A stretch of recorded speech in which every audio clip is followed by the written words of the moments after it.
So it looks like we are officially live. Hello, hello, community friends and family. We are officially live, and I'm going to say I am just super excited about tonight. Tonight, we actually have our mayor candidates, and tonight's forum is going to be phenomenal. I will tell you, the community has submitted a ton of questions, and I'm going to apologize early on if I do not get to some of the questions that were submitted, but we're going to do our best to work through a lot of what we have received. I do appreciate community's input as we are having this conversation tonight. I do ask that you share this out. We want to get as many of our community members on as possible. Also, we invite you to engage with us because, again, we are actually doing and facilitating this conversation to inform community. This is not an endorsement for neither one of these candidates, but this is just an opportunity to provide the platform for the community to hear from each of these prestige individuals. So I am just super excited. And I want to say to all of our panelists, to all of you that are running for a mayor, I am just excited to know you all. I appreciate for you taking the opportunity, taking this time to join us tonight to have this discussion. So we are not going to wait. We're going to dive right in. We have 7:31. And of course, I just want to be mindful of your time as the panelists tonight, as well as the community's time. Although I am off tomorrow because it's a holiday for the state, I'm not exactly sure about anybody else. So this type of talk could go on for hours. But of course, I want to be mindful of your time. So at this time, we're going to go through and allow each of you 2 minutes to introduce yourselves. I don't really want you to get into why you're running for office yet, because that's a part of some of our questions tonight. So I just want you to take this moment and introduce yourself. I'm telling you, community is rolling in. They're like, I am here for this particular interview. So we're actually going to start with Mr. Andrew. If you would take yourself off of mute and introduce yourself at this time. Shay, thank you. Other candidates that are joining us tonight, thanks everyone for your time. Thanks to the people that are taking their time to watch us tonight.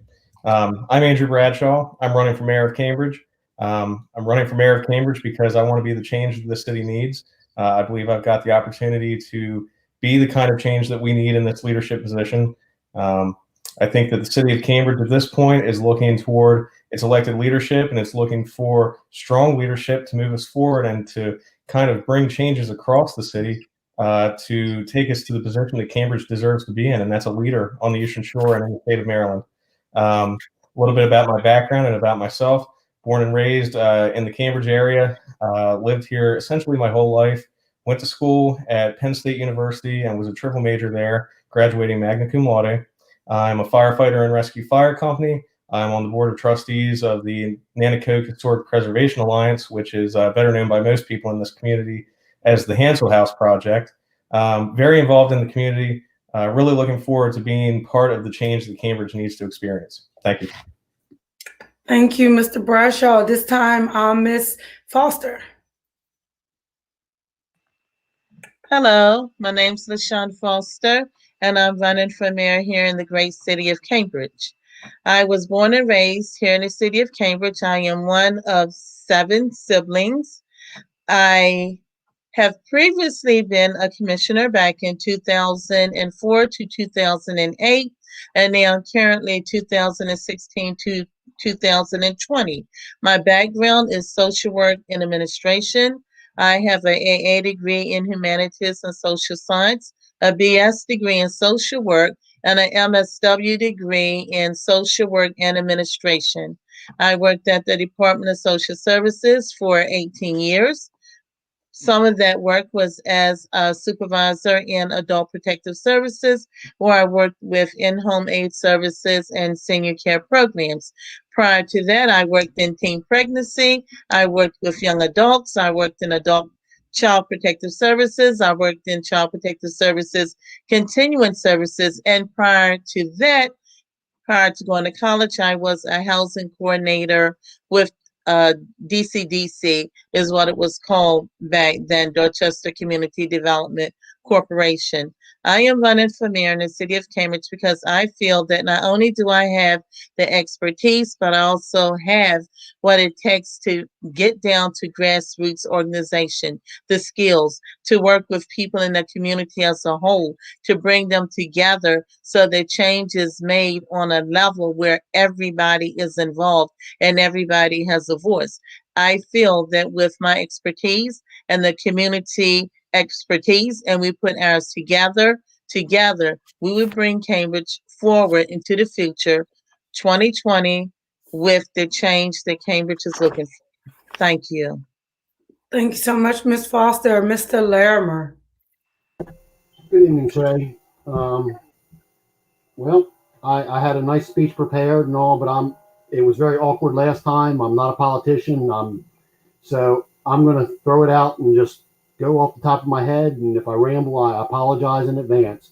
My name is Robbie Larimer. I'm running for mayor of the city of Cambridge. I am a lifelong resident here, born and raised. I've got numerous family ties here and numerous community ties.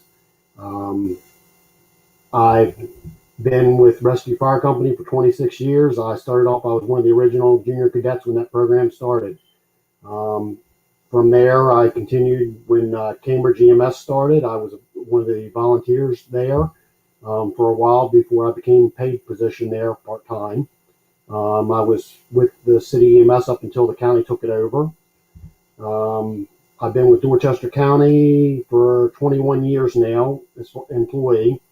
Starting off in 911 dispatch, moving up to the technology side, managing the radio system and the implementation of new radio systems, computer dispatch systems, and phone systems. My most recent is the last 13 years with the Dorchester County Sheriff's Office as a deputy. I'm not a politician in any way, shape, or form, and I think that's what we need now is somebody that's been on the streets, has seen what's going on. This conversation to inform community. This is not.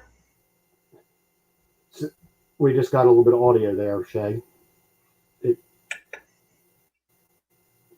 Okay. I think I bring the fact that I'm not a politician's what we need. We need some change. We need fresh ideas. We need people that have been on the streets, been here their whole lives, and know what's going on. So, thank you. Thank you so much, Mr. Larimer.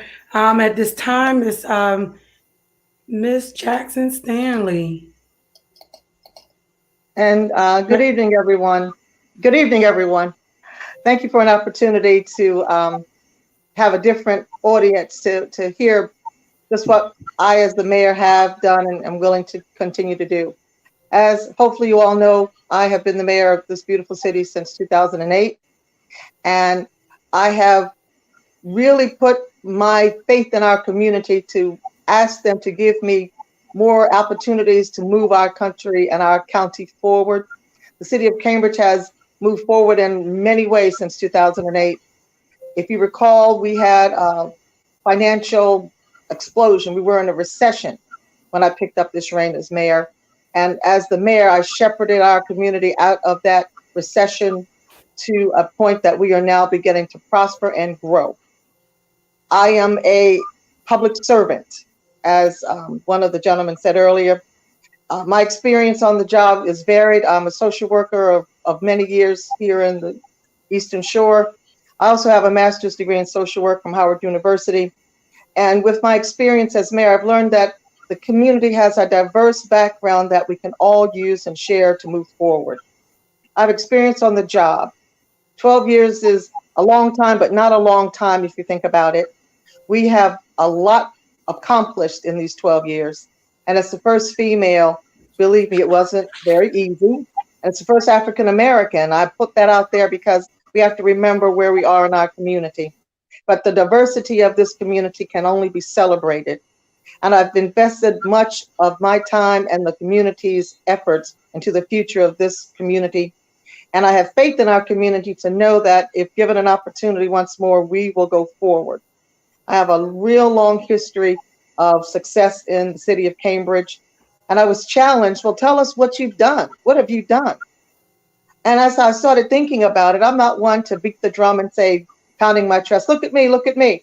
I have the philosophy of let the work I've done speak for me. Let the work from Pine Street to the waterfront to Christ Rock and all across the city of Cambridge. Look around and see how we have progressed, but also think about how we can go forward with the right leadership. And I think I am that person. Thank you. Thank you so much, Miss Jackson Stanley. So I'll tell you, for those that are coming in, I'll tell you the numbers are steady increasing. So community is tuning in, and that is a phenomenal thing because we are actually hosting this conversation. The questions have come from the community. They are not questions. I have my own questions, but the community that just outpoured in their responses for questions for this particular the mayor forum. So we are not going to wait. Thank you all for the introductions. We have questions on leadership, effectiveness, vision, transparency and communication, political fortitude, and ethics. And I mean, the list goes on. So I guess we're going to start right at leadership. Of course, for those that do not know, I will say that one of the things and the reasons why I actually started hosting these particular forums is just to get community involved, get community engaged so that we could unite as a community. We see so much division in the world, not just in the city of Cambridge, but in the world. And it's important for us to unite because I know that we are stronger when we're united together. So with that being said, a major component for our mayor is a form of leadership. In your opinion, what is the most important duty of the mayor of Cambridge? And I guess we are going to start with Mrs. Foster. One of the most important roles as mayor, because there are many important roles that are integrated into each other, but one of them is to first have a voice of leadership. You have to stand up. You have to take on the responsibility of what is not going right in our community, just like you take it on when things are going good. But as mayor, as leadership, I will stand up. I will be your voice. I will work with the community to let the community know that in this hierarchy, the community is the boss. The community is over top of everybody when it comes to the mayor, and then the mayor over top of the city manager and the commissioners, mayor and commissioners over top of the city manager, and so on. And in keeping that hierarchy in mind, that means that the citizens have a say in everything that we do. That is from the shoreline, such as sailwinds, to the woodline here in the city of Cambridge. They have a say from one end to the other end, and not just one particular area, the entire city of Cambridge. So as leadership, it is the mayor's responsibility to make sure that every voice is heard and every voice is valued as we take on the role of leading our community alongside of our community members into the future in the 2020 to bring Cambridge, that is a great city, but make it an even greater city. Thank you so much, Ms. Foster. Mr. Larimer. Yes, ma'am. The qualities of leadership, correct? So the question again is, in your opinion, what is the most important duty of the mayor of Cambridge as it relates to leadership in that role? I think the mayor needs to be a strong, outspoken person, needs to be a good moderator, because it's very important for the mayor to, meetings everywhere, to make sure that everybody's opinions are heard, make sure everybody has the opportunity to speak, to express what they think, and make sure that everybody's willing to change their minds as the facts become clearer, and not be one-sided, and make sure that there's no personal agendas that are holding, the citizens back and the city back. The mayor needs just to be a strong person at having roundtable discussions to resolve issues. Thank you so much. Thank you so much, Mr. Larimer. Miss Victoria Jackson Stanley, Yes, if you have to you're unmute me. unmuted. Thank you. I believe that the most important duty of the mayor is that of an effective ambassador. The mayor has to be the representative for all the city, be it a community meeting with constituents, meeting with business owners, meeting with representatives in Annapolis or Washington. The mayor's job is to give the best vision and the best portion of Cambridge so we can have people understand that we are a strong community. The mayor is the face of the community, if you will. The mayor has to be not all things to all people because that's impossible, but be the best representative that he or she can be as the vision and mission of our community goes forward. I have to be I am the spokesman right now for the city of Cambridge. And as the ambassador elected by the people so many years ago, it is my understanding that if I speak, people do pay attention, and the will of the people can flow through how I present the city of Cambridge. So the most important duty, in my opinion, for the mayor is that of an effective ambassador for the duties and the work of our community. Thank you so much, Miss Jackson Stanley. Mr. Brashaw. Shay, the mayor's correct. The mayor needs to be an ambassador to the people of the city of Cambridge, but the mayor also needs to be an ambassador to the other city leadership from the people of Cambridge. I think that the mayor is in a unique position, being elected from a citywide vote versus a ward-wide vote, to act as a representative, not just to the people of the city and to Annapolis of the city, but also to the city itself of the people. Additionally, I think that the mayor needs to be a leader who leads by example. One of the things that's been discussed in this election is a need for more volunteerism in this city. But I think that the mayor needs to be one that steps forward and performs that kind of volunteerism on their own as well. And I think I'm a good example of that. I think that it's necessary that the mayor of this city is someone who understands the needs of the people, represents those needs, and also is communicating what the city is doing to try to meet the needs of the people of Cambridge. One of the things I'd like to see from the mayor's office, whether I'm elected or another, is more interfacing between the community and the mayor's office in the same way we see in other municipalities on the Eastern Shore like Salisbury. One of the things that has occurred down there with Jake Day is fairly regular communication between the mayor's office and the people of the city of Salisbury, and we need to see the same thing here. Because if we're able to tell the people of the city of Cambridge what we're doing, there will be less misunderstanding about what the role and what the effort is on the part of the city government here in Cambridge. Thanks. Thank you, Mr. Brashaw. So I do want to actually stay right there for a moment. I really do appreciate all of the response, and I believe that everything that you've all said is definitely good qualities that are important roles for that of the mayor. But I also want to bring back to our community that, of course, we want our mayor to interface with the community, but we also have to be mindful that the mayor is one of many in the council. So we have to also utilize our city commissioners who are elected for each ward to also funnel communications to us as a community, as well as the mayor as well. So I just wanted to put that pin in there. So now we talk about effectiveness. So we know that the mayor is one person, and of course we have the 5 commissioners. How will you, as a mayor, if elected, juggle your time to do all that is required of the mayor for the city of Cambridge? And I guess we will start with Mr. Brashaw.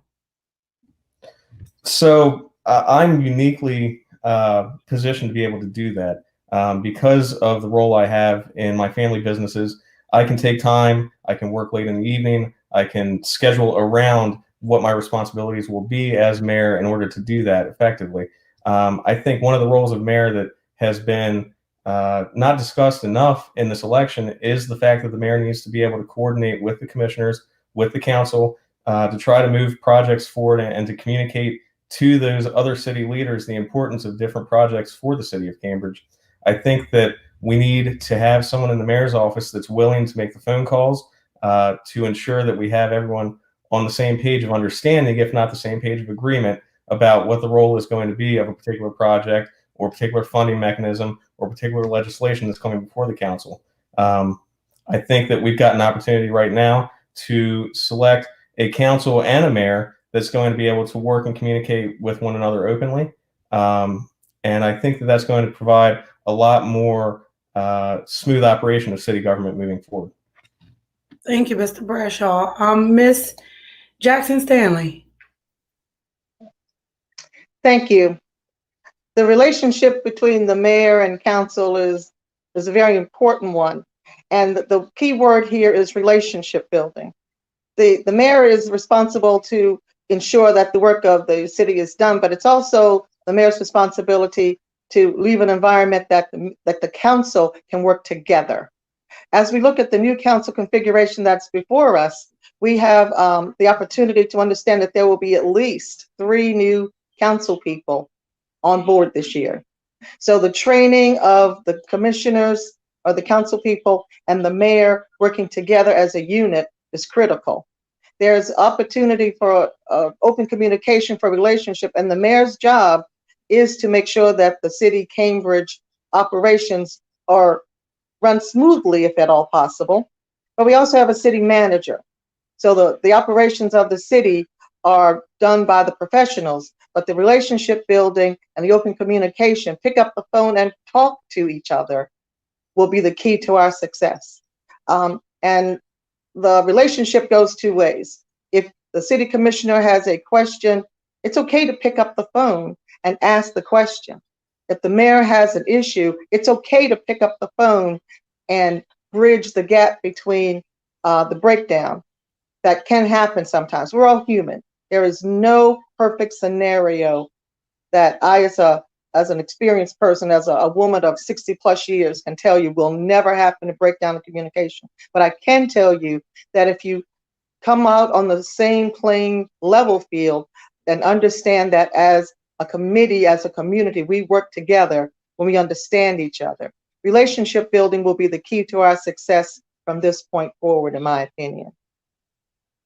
Absolutely, and of course, you're already been serving as the mayor. So, how will you juggle your time to do all that is required of the mayor? I think that's pretty self-explanatory. You know, you're going to continue to do what you've been doing.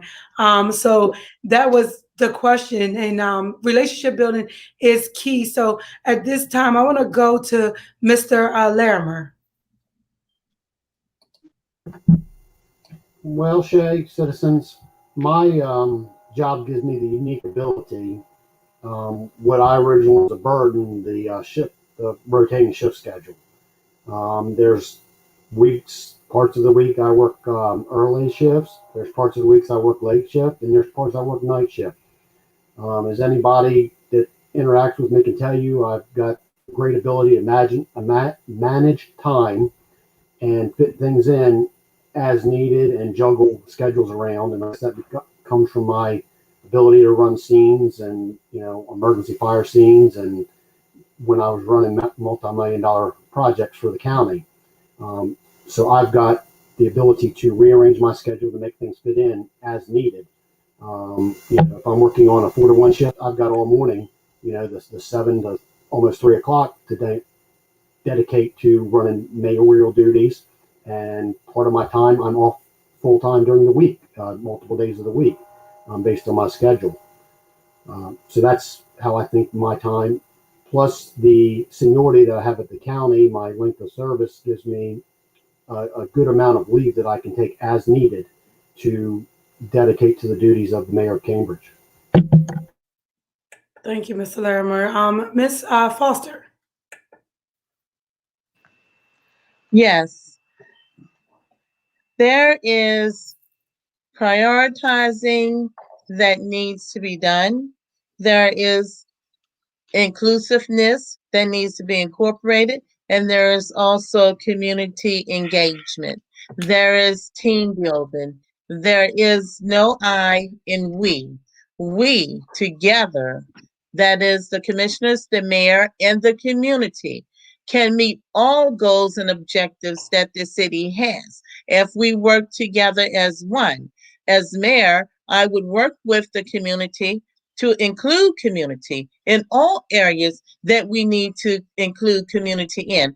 I would work with our commissioners to include commissioners in their area of expertise. Everybody has something that they're good at that they can bring to the table. Everybody can be a piece of the pie or the puzzle, and we put it together and we will have one complete whole.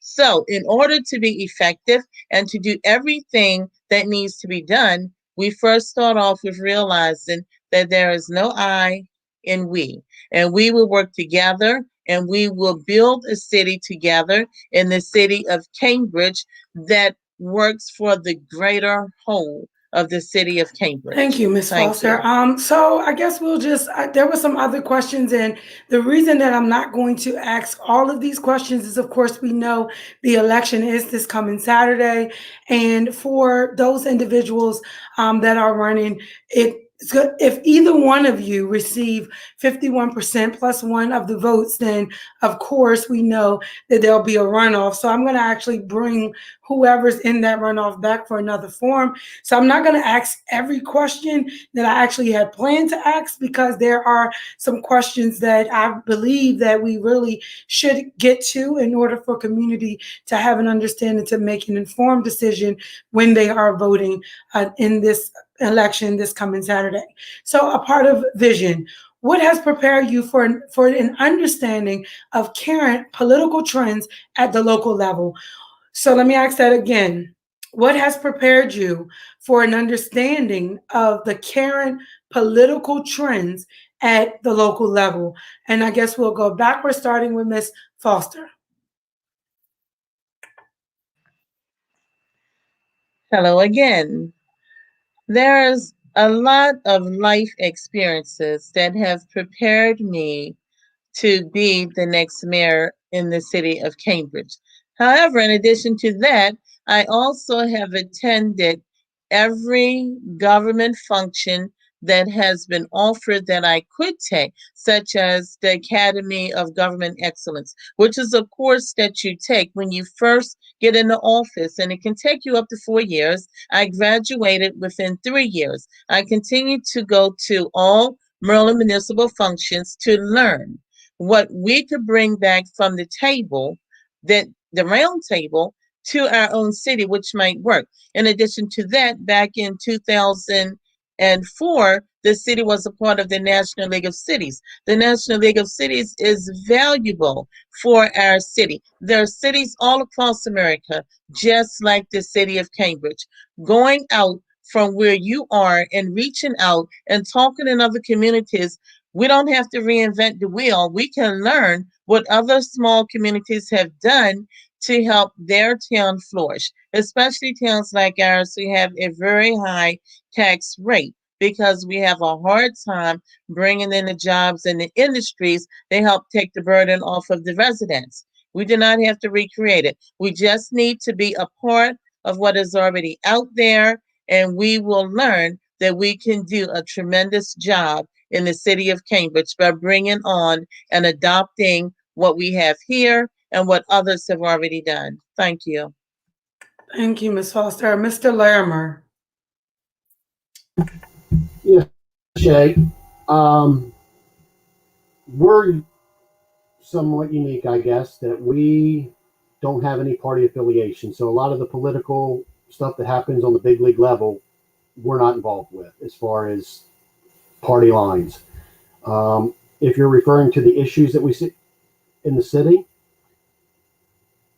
being out there, being on the streets, hearing from different people, listening to the pillars of the community about what the issues are, is what's gave me the knowledge and what I came up with my platform, my strategy for the city, if I'm elected, based on. Very involving the community and making sure we listen to all their needs and finding out what are the issues versus what are the perceived issues in the community. And relying on the expertise of the people that have been in this community for their whole lives, the people that have more knowledge about a subject, relying on them to help guide us, to help guide the community and make it a better place is where I see the political issues in this town. Thank you. Thank you, Mr. Larimer. Now we will go to Miss Victoria Jackson Stanley. Thank you. Since becoming mayor in 2008, I have overseen many changes in the city of Cambridge.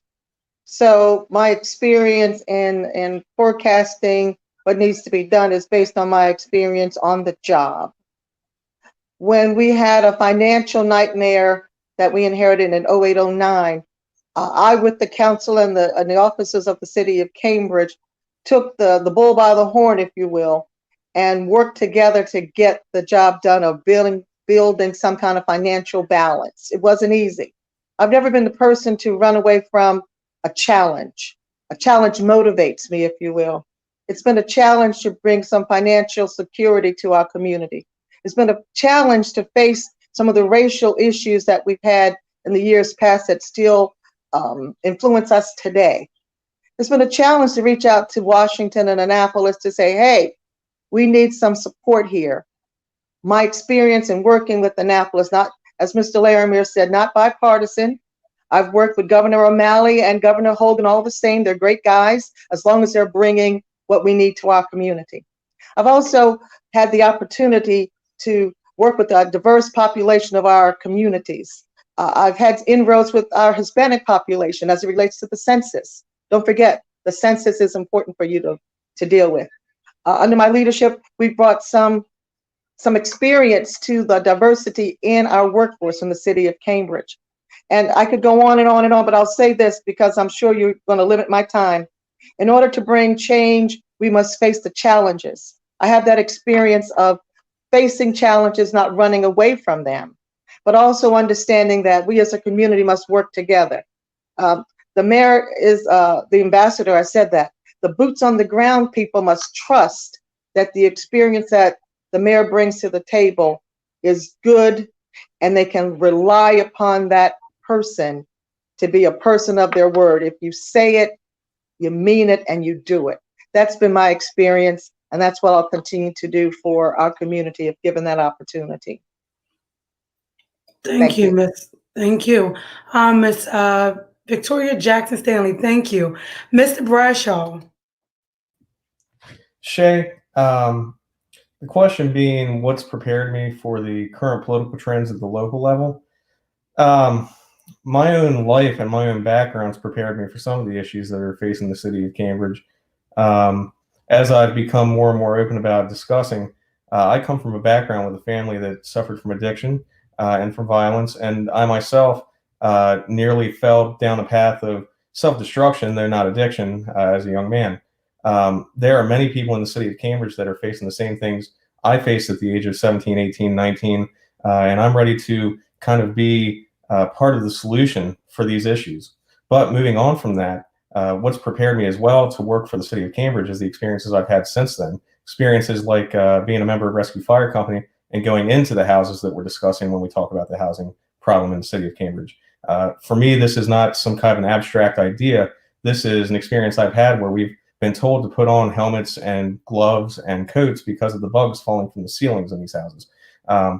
These are real issues, and they're especially real to me because I've had to go see them face to face, as has Mr. Larimer and his experience with Rescue Fire Company as well. Moving on from that, I've got the relationships and experience necessary also to move things forward in Annapolis. When I worked in the State House in the Hogan administration, for example, at one point my office shared a door with the chief of staff. And then when I moved offices, I shared a door with Lieutenant Governor, with the Lieutenant Governor, and a second door with the now current Chief of Staff. So I've got relationships that can move this town forward as well at both the state and the federal level, and I'm ready to leverage those to ensure that all the issues we face, whether they be housing, whether they be financial difficulties for the city, that we can find solutions for these matters. So, Mr. Bradshaw, keep yourself off of mute because we're actually going to go off of the questions that were submitted. You mentioned the housing issue here in Cambridge. That has been a hot topic on social media. What, if elected as mayor, what are the things that you potentially have or suggestions that you would have to suggest in order to correct some of the housing issues? Right. So, there was actually the last candidate forum, there was some confusion about one of my answers regarding this. What I talk about doing to start addressing the housing issue in this city is a threefold project that would be developed with the commissioners that are elected. The first is a popular discussion, and that is increased code enforcement and continued code enforcement and an expansion of the code enforcement office. Right now, we have 2 code enforcers in the city of Cambridge. By example, the city of Salisbury, which is about 3 times bigger than Cambridge, has 15. So we need to have the staff in place, and we need to keep the staff in place once they are in the city of Cambridge that can perform that code enforcement. One of the topics that's been discussed at great length is a housing bank system that would be a land banking system, that would be developed with the county. When land banking was approved by the Maryland General Assembly, representatives from Cambridge and Dorchester County went to push that forward, and then we've never implemented it since that occurred. So we need to have, in cases where taxes and liens aren't paid, there's an ability to make these properties revenue generating for the city of Cambridge again. Finally, the other topic that I discussed that apparently caused some confusion is a tax abatement program. And a tax abatement program is nothing new for the city of Cambridge. They actually approved an abatement program for commercial properties in 2013. The issue with the program that was approved in 2013 is that in order to receive the abatement, there were some onerous requirements, particularly with the level of investment that was required, and it was limited to commercial properties in a single city overlay. So what I talk about doing is taking what we now look at as underinvested neighborhoods, expanding the abatement program to residential properties, and moving forward with a program that allows people to make improvements to their property, then not immediately be penalized for the improvements they make with an increase in the tax assessment. This is a program that's worked extensively in the state of Ohio and in other cities. The issue that we face as Cambridge is an issue not of the policy itself, but rather scaling it and developing it specifically for the issues that exist in the city of Cambridge. But this is something that the city council has previously decided was a possibility. The restrictions that were put in place were simply too limited to move it forward. Finally, the last thing I talk about is perhaps in transitioning neighborhoods through the land banking program, developing a program similar to what the city of Baltimore has in their vacants to value program, where a property or a house that is city owned or county owned would be sold at below market rate to an individual under the understanding that they would be that it would be owner occupied and that they would make certain investments and improvements over the course of a period of time. Otherwise, it would be returned to the city or county land bank.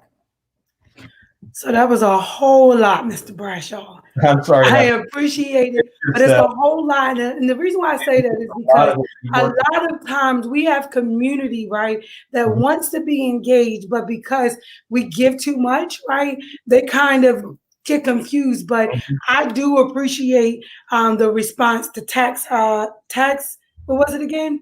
Tax abatement. Tax abatement. But I think really what my question should have been is accountability for homeowners that are not taking care of some of their properties. Right. And I'm a homeowner in the city of Cambridge. And when we talk about increased taxes for homeowners, for a homeowner that cares about the value of their property, that affects those individuals that are taking care of their property, taking care of community. So I think that's where I want to go. What would be, and I'm going to come back to you since you did give us all of that. And I think we would, again, this is a conversation that could take more than 2 minutes to actually give an answer to, because it is a hot topic here in the city of Cambridge. So, Ms. Foster. You're correct. 2 minutes is not enough time to address the problem with housing, but I'm going to give it a try. So I don't want to cram it all in. First of all, I'm going to continue to do what I am doing right now, what I am currently doing. I am fighting hard for the Bradford House that are living in insanitary conditions, inhumane conditions. I will continue to identify the areas of light. How will I do that? We're going to go door to door.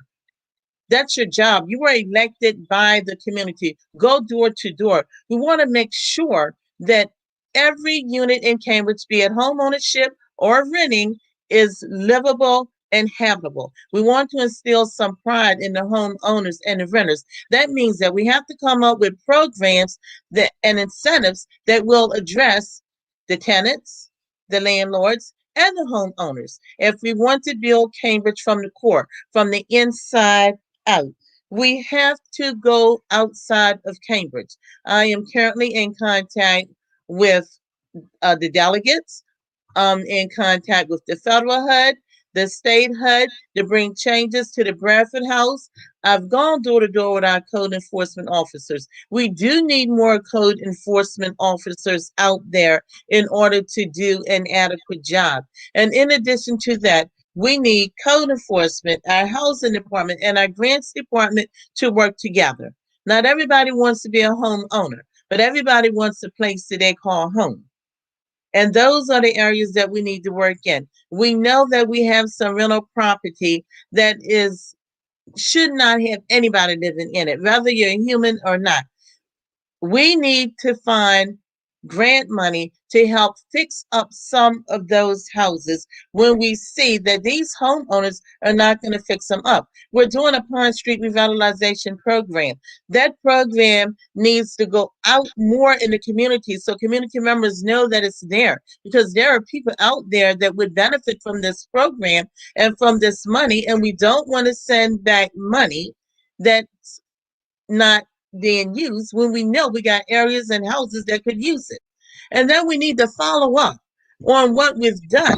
If we have had a code inspector to go out and you've told someone and you told a homeowner or landlord that they need to do A, B, C, D, E, F, G, go back, follow up.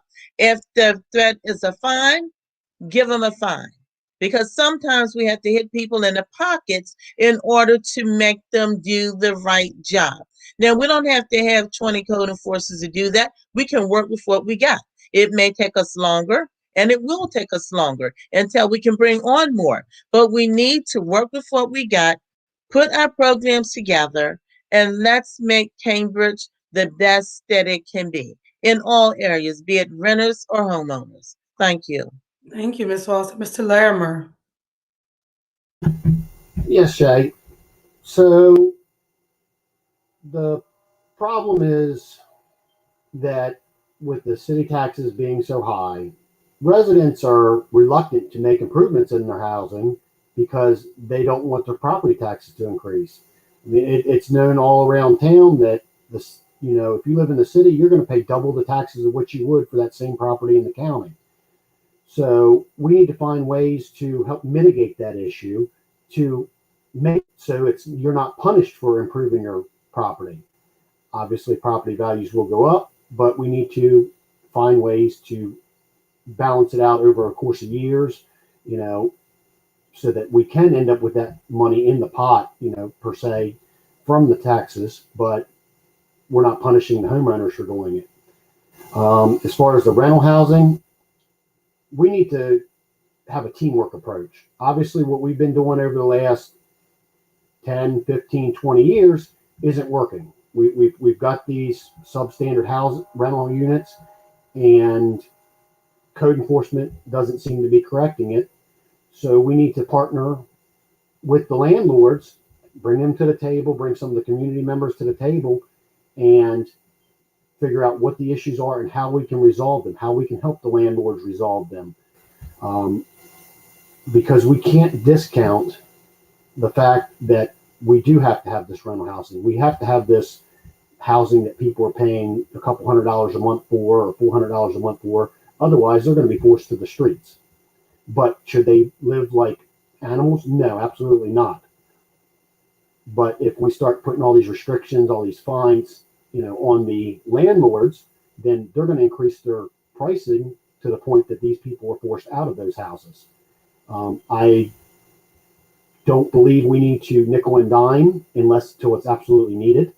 That's why I want to see a teamwork approach where everybody's on board for making these improvements, as opposed to just finding, because if the landlords are going to board up the housing and we're going to not have any rental housing in this town.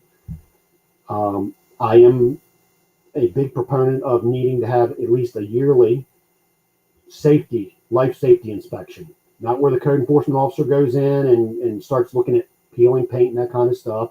You know, those issues can be addressed through a resolution process that the landlord and tenant would have, but just simply things like the smoke detectors are there, the fire extinguishers are there, there's working heat, there's no gas lines leaking, you know, that kind of stuff at least once a year to make sure at least some of the standards, the very life safety standards, are up to par.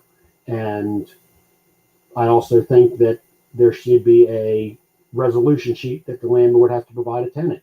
You know, start with step A. You know, if you've got a problem, this is where you start. You start with your landlord. He's got so many days to correct it, you know, based on how severe it is. And then this is step B, step C, step D, all the way down to the, you know, escrowing the rent until these issues are corrected.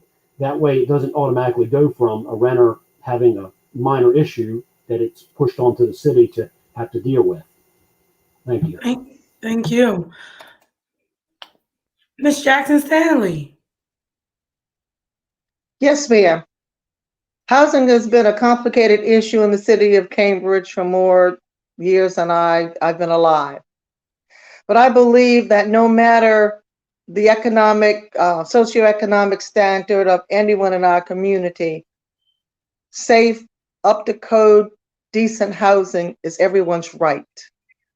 When I became mayor, we didn't have code enforcement officers. We had a program, but we didn't have code enforcement officers whose only job was to ensure that the codes, the housing standards were up to par. It's not perfect.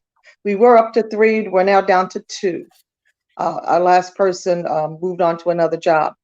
We also have a housing specialist whose job is to survey the community, first Pine Street, and then we'll move on to other parts of the community to really look at how we as a community, as a city, can improve upon our housing stock. It's not a new problem.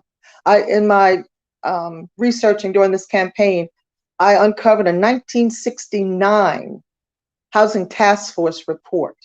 And it was fascinating reading. You would think it was 2020 with some of the issues that were addressed then. So it goes to show, as we've all said here tonight, it's a very complicated issue. You can't deal with it all in a 2-minute timeline.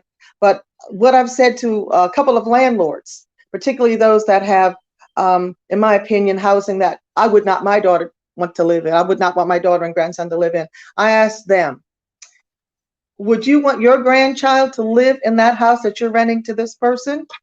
And the answer is no. Then it opens up a conversation with us to now address the housing stock issues in the city of Cambridge. The housing task force that I'm going to initiate, I am going to get that done whether I'm elected or not. Whoever the next mayor is going to have a massive job ahead of him or her to get the housing stock in order. I believe that we can do this as a community with the staff that we have. We have great staff in the city of Cambridge. They're committed. Just may I give a little anecdote?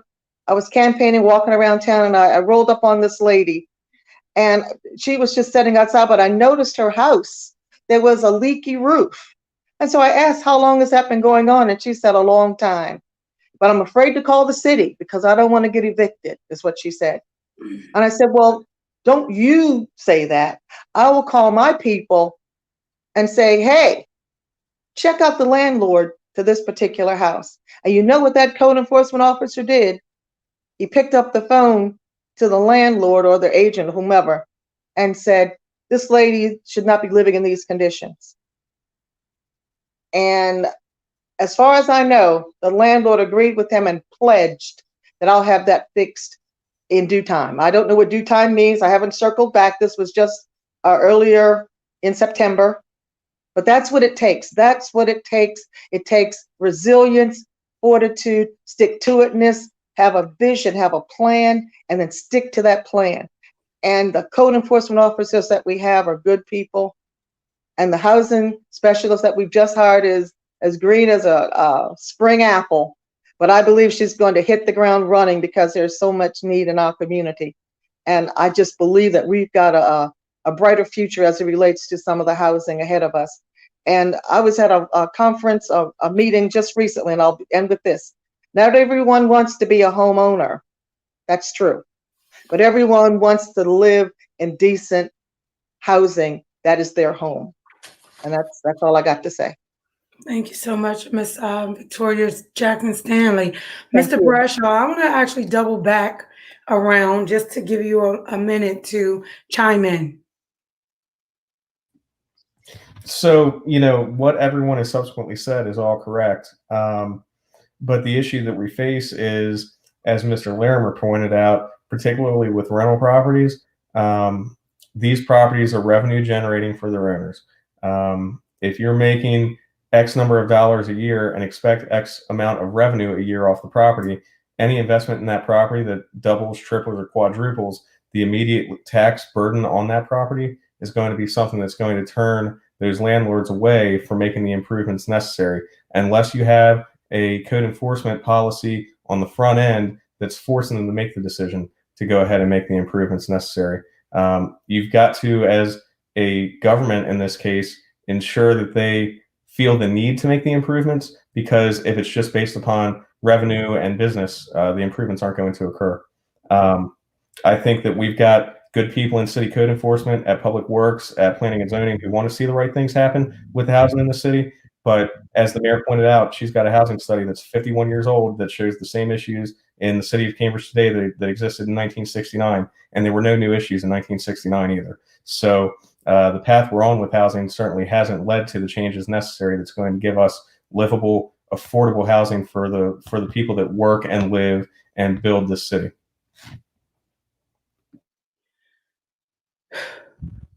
We are not going to stay on this tonight because there are some comments that I would like to make as it relates to some of the rental properties, but I do understand revenue generating properties and, increase in taxes and all of that good stuff, right? But I believe at the bare minimum, like Ms. Victoria Jackson Stanley stated, living in, at the bare minimum, something should automatically be required because it's a right for a tenant to live in a certain level of comfort, even Right. as a renter.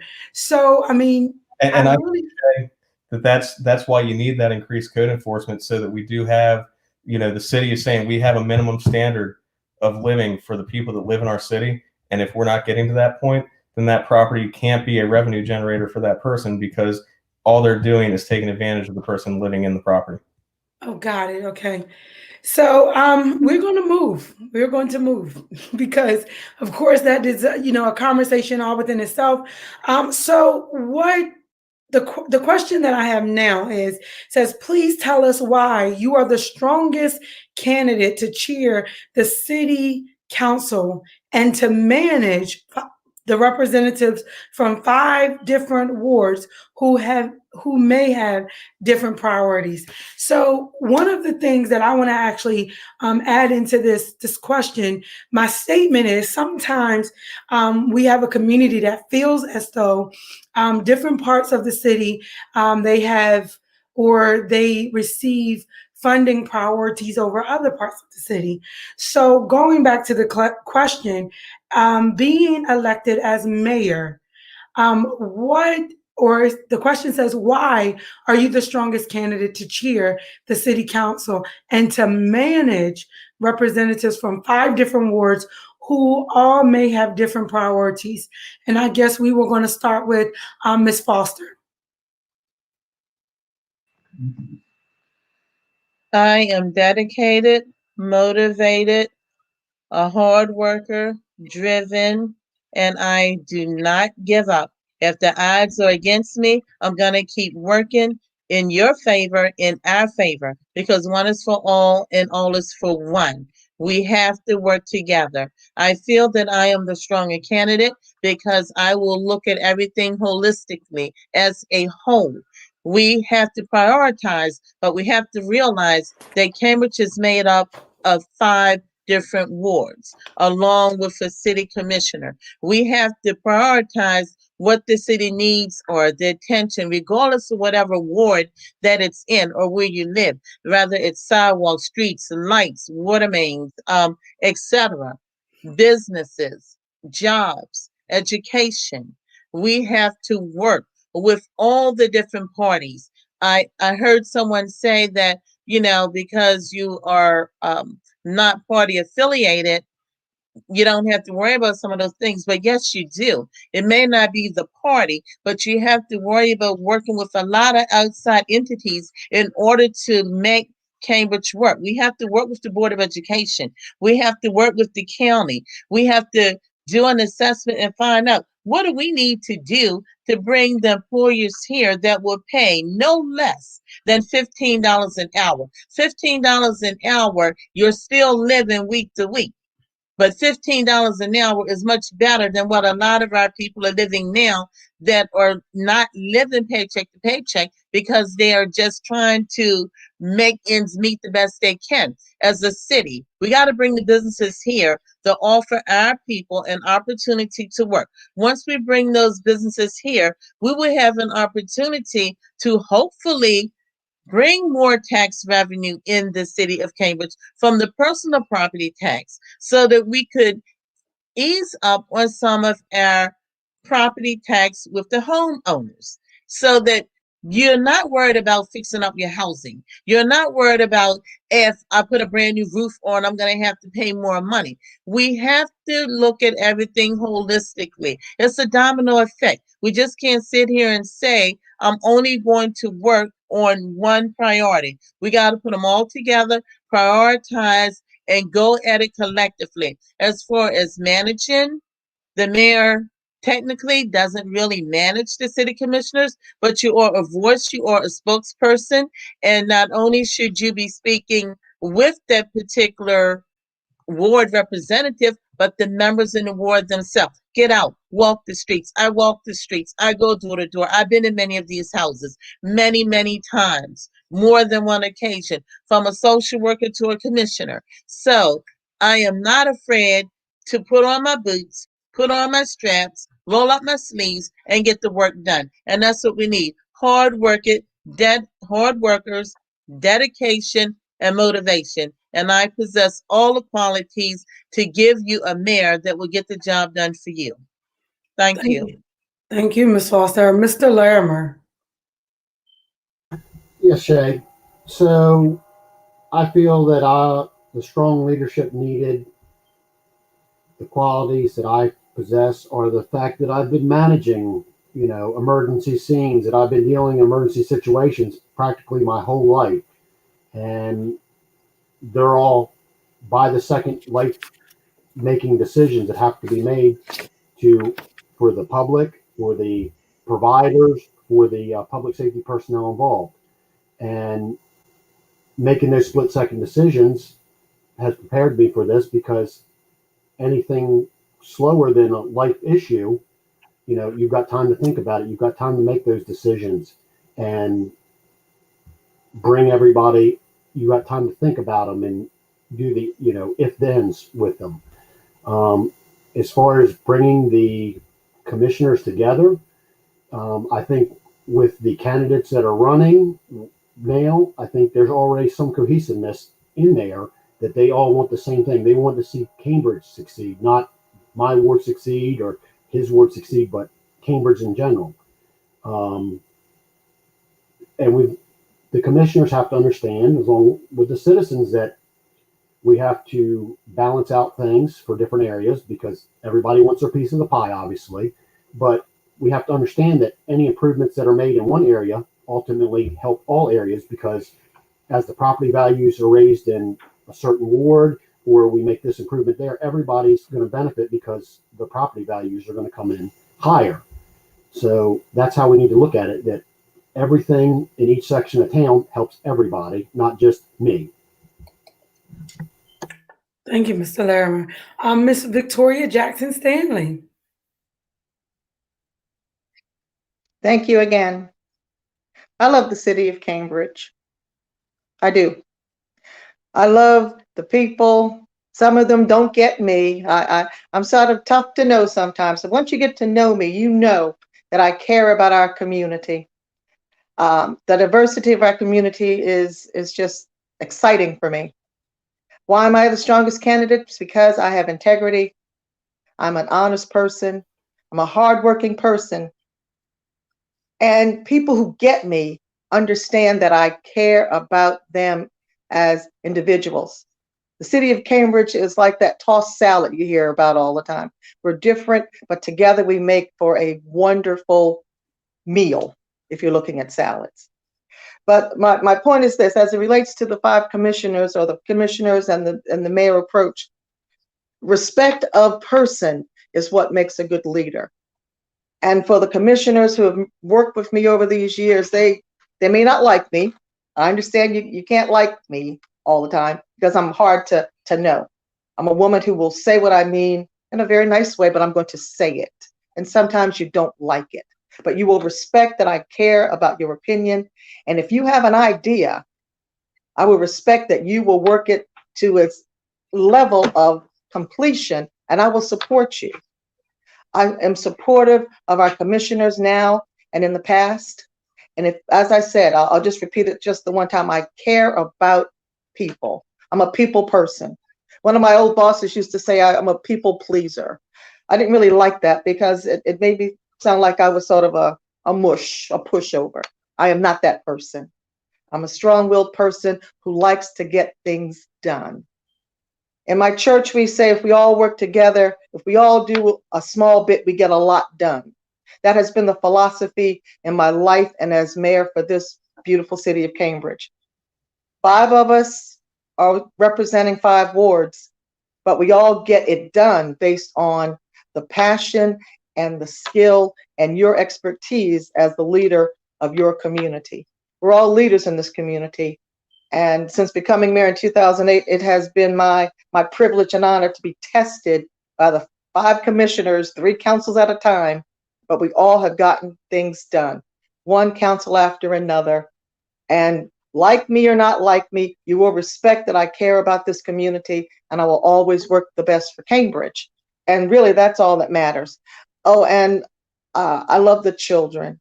The children all call me Miss Vicky. They get me. They get that if you work with Miss Vicky, you can get a lot of things done. But if you work against her, she can back away and say, okay, I'll wait for you to catch up with me. And that's what I do. If we work together, we can get a lot done. If not, it goes a little slower.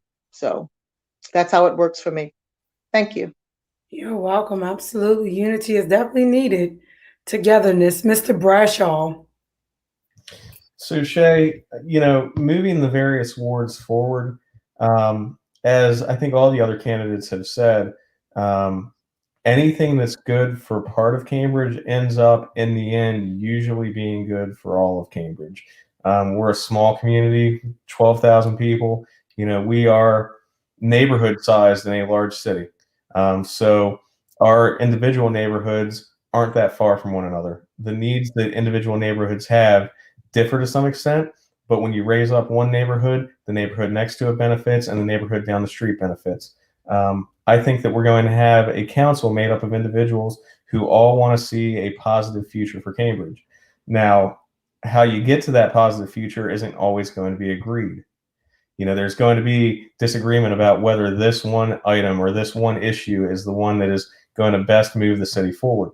But I think that as the mayor, one of the roles that we have is being a unifying figure for the city as a whole and for that council.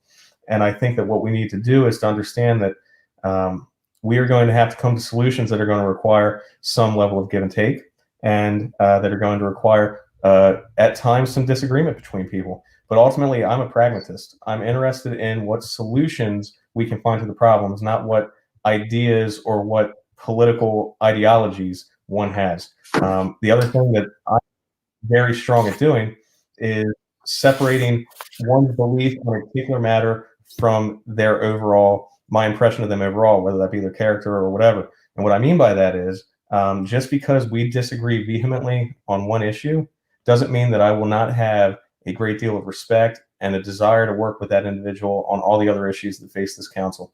And I think that's what we need in leadership, someone that can put aside individual disagreement to look at the greater good and how we can build a better future for Cambridge altogether. Thank you, Mr. Bradshaw. Your response actually goes right into our next question. When we speak about political fortitude, how can you model unity amongst council members who are passionate about their own wards?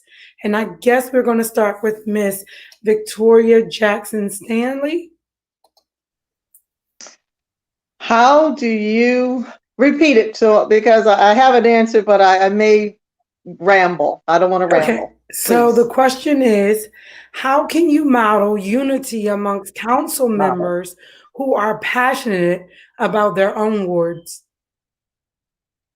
Model, that was the word I heard, but I wanted to make sure I put it in the right context. I model the characteristic of patience and active listening.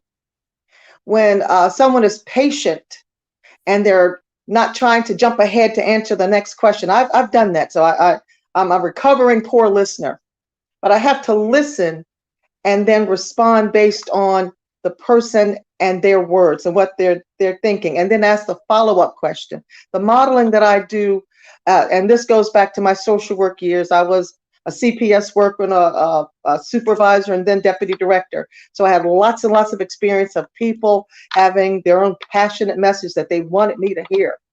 But the thing, but it's not negative in this context, but an active listener is a person who can hear the person, respond, and then repeat what they heard in order to make sure that they understood where they're going.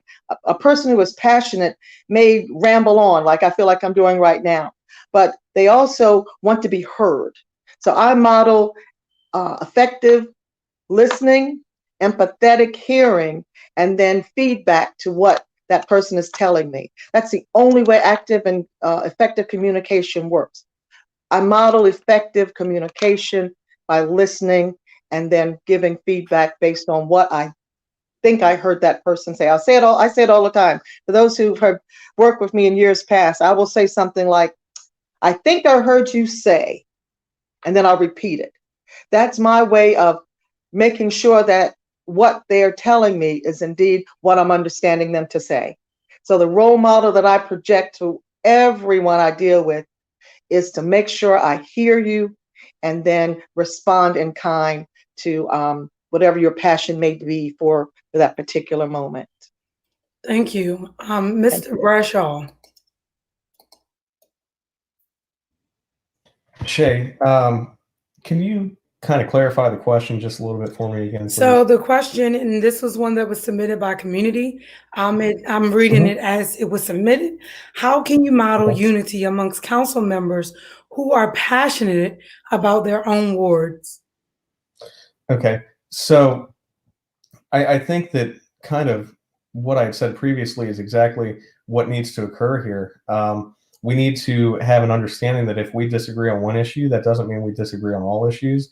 And just because we have a strong disagreement on one issue doesn't mean we don't have a mutual respect for one another based upon our belief in the city of Cambridge and our desire to move things forward here.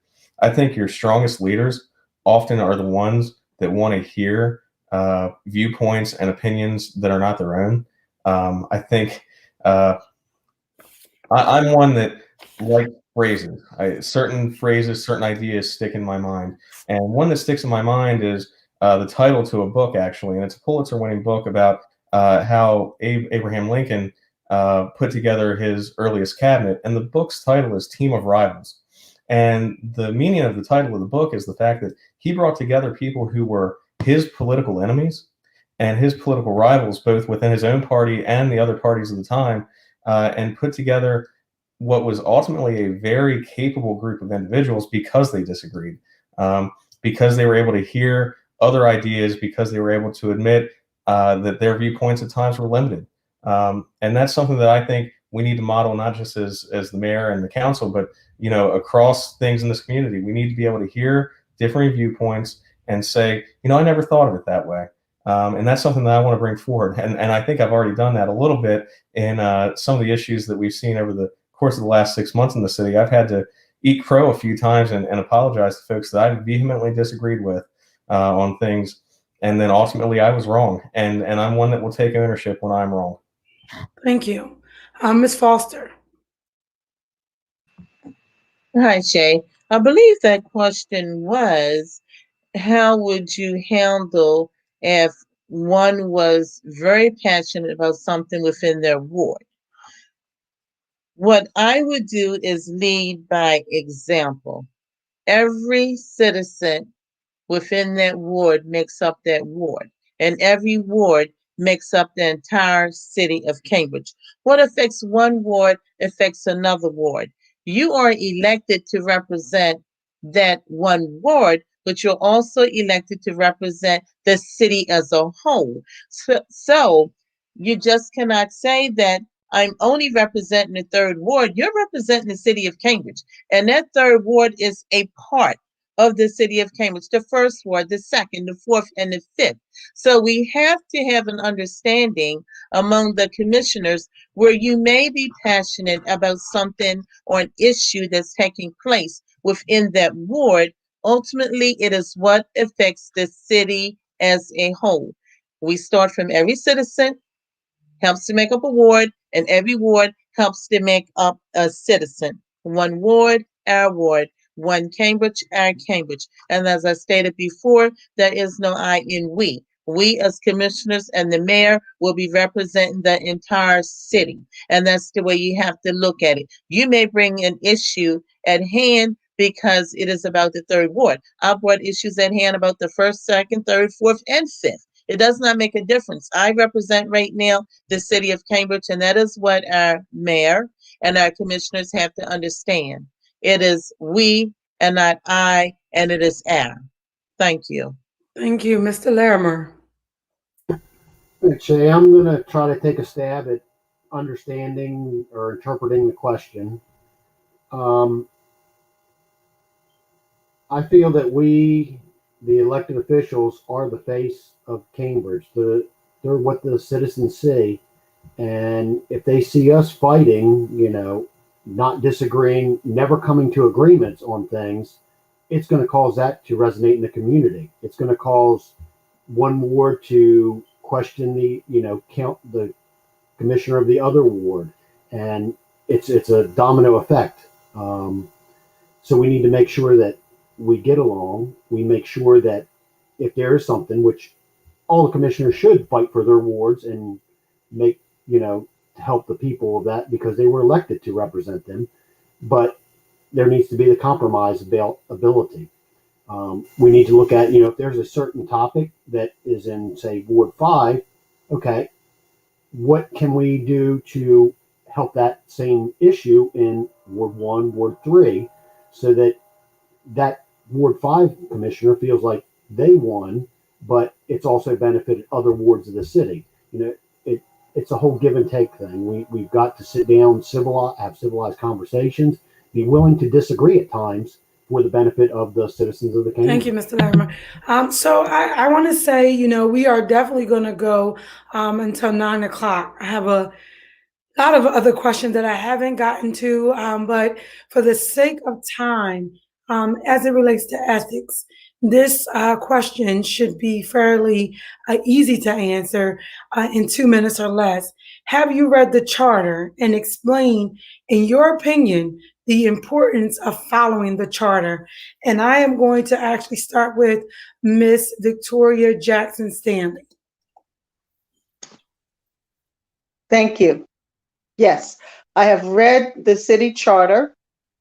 I haven't read it in its entirety in a very long time, but as it relates to the responsibilities of the mayor and the council and the functioning of the city of Cambridge, it is very important for us to understand that we are a democracy and that there are rules and regulations that are set forth for the governance of our community. The city charter is a map. It is a guide. It was developed and it's updated. It's updated based on our current situations in the 21st century, if you will. The example I'd like to use is the city manager.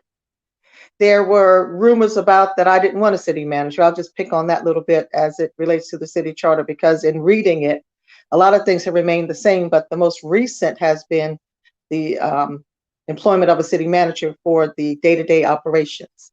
We as a community, before I forget, I've always wanted someone to be the operation manager for our community. I did not want the citizens of Cambridge not to have an opportunity to vote on the change in governance. And that's what the city charter is about, the governance of our community.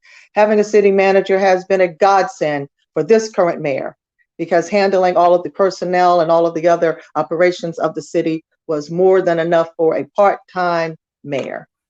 So as you relate to the responsibilities and the responsibilities of our community, I want to say that again, responsibilities of our community. The charter is a guide, and the ethics that we have to hold ourselves to should be based on the rules and regulations that we as a community have set. Because the charter is not developed by one body, it's developed by the citizens. We bring it to the public for their input, and the things that we want to see done in our community are based on the guides that we have set for ourselves. Thank you. Thank you. Mr. Larimer.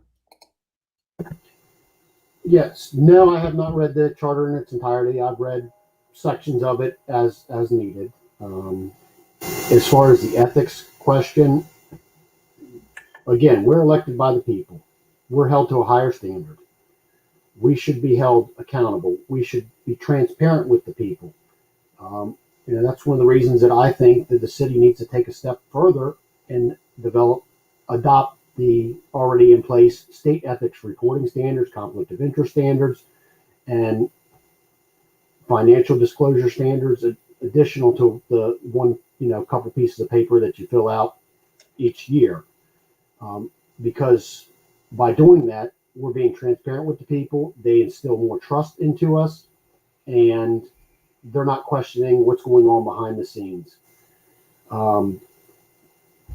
So that's why,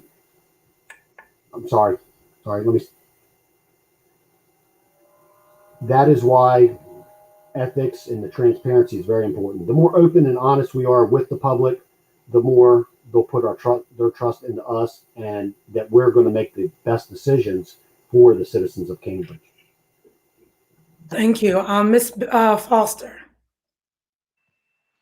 Yes, I have read the charter, some parts of it years ago, but the charter is a working document. It changes and can change different sections of it with each council as they come in.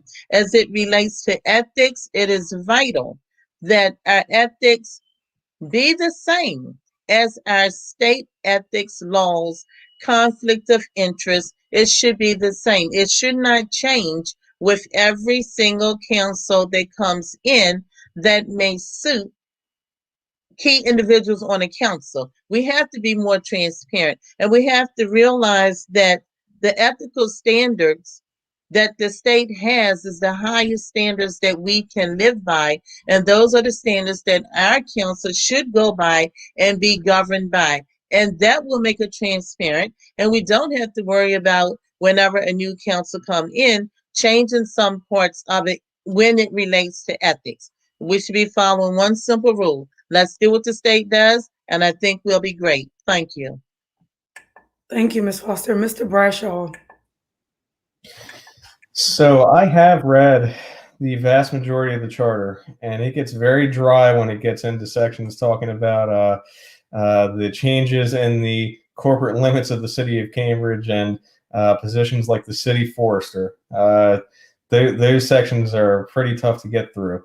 But the point being that I've taken the time to read as much of it as I can, and I've particularly paid a lot of attention to the ethics standards that are within the city charter.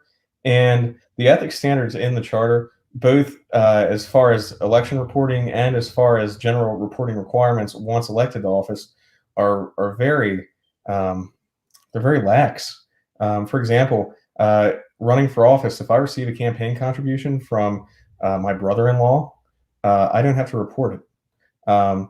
If a company or a person wants to make a campaign contribution to my campaign, there's no limit on how much money I can take. If I'm running for governor of the state of Maryland, I can only take $6,000 over the course of 4 years from one person. And if I'm running for mayor of the city of Cambridge, I can take $10,000 from that same person. So we need to look to the state standards for our standards, but then I think we need to go a step further and tailor the standards to be even tighter for the kinds of situations we face as municipal representatives, not as state representatives, because if you allow these kinds of campaign contributions or these kinds of business relationships to exist, really onerous things can occur for the people of the city of Cambridge. And because the reporting only occurs once a year, people aren't going to find out until it's well too late what that relationship is or where that contribution came from. Wow. So of course, this is Candid Crucial Community Conversations, and we are hosting this forum for community. So that was something that was new, like I didn't know. So thank you all for the input there. We are definitely winding down on time, but one of the questions that came in just before we actually came on dealt with, again, the city charter and how the city election is not on the same schedule as the presidential election. And a part of the concern was our senior citizen communities. They had a group of community members that went out to some of the senior citizens residents to assist them with ballots and to have conversations around the upcoming election. And community kind of asked the question in terms of modifications being made. If you are elected as mayor, are there going to be, or what modifications, or do you think there should be modifications made in order to see that the city election in coming years happens at the same time that presidential and county elections happen? And I want to say that's a fairly simple question. So we're actually going to start with Mr. Larimer. So yes, this has been a very difficult time as far as the election. A lot of the citizens I've encountered going door to door and speaking with them, they've been confused by this whole ballot issue. Well, I've sent in to get the ballot versus, I've got this ballot. It's been very, very confusing and trying on them. Not just the senior citizens, but all citizens in general, which is not good. I've had a couple conversations with the city manager. He's indicated there's people that have dropped them off in the county office building for the federal elections. And of course, my question to him was about the ballots. What's going on with them? Understanding that it's the county election board that's emptying that box on a daily basis. And he said they're not counted, which is very concerning to me. That we entrust the county board with the federal ballots, but we don't entrust them to go even as far as just dropping it in the post office at that mailbox, that those votes are just going to be discarded like they're nothing.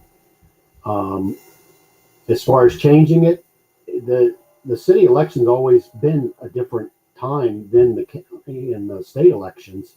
But I think it would definitely help all parties involved, the citizens and the city, to have those elections at the same time. It cuts down on confusion. It cuts down on trying to get people to come to the polls because they're going one time versus twice a year, or trying to get oh, I forgot it was that day versus, the federal elections, everybody knows when it is. It's well publicized. It's the same time every year. If we did that with the city elections, to adopt that same time frame, it would make things much easier and we would have much better voter turnout. Thank you. Ms. Foster. Yes, I believe that as mayor, I know that we would not be having separate elections by another company other than the Dorchester County Board of Elections. It is true that the elections for the city has always been at a separate time, but it's always been handled by the Dorchester County Board of Elections, and we've always followed the state rules.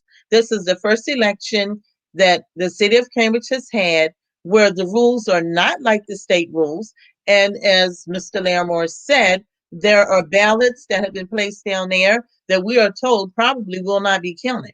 They're not going to be put in the box. They're going to be challenged, and it's up to the city manager to make the decision whether or not he wants to count them or not. I think that is unfair. It is very confusing. People are calling every day.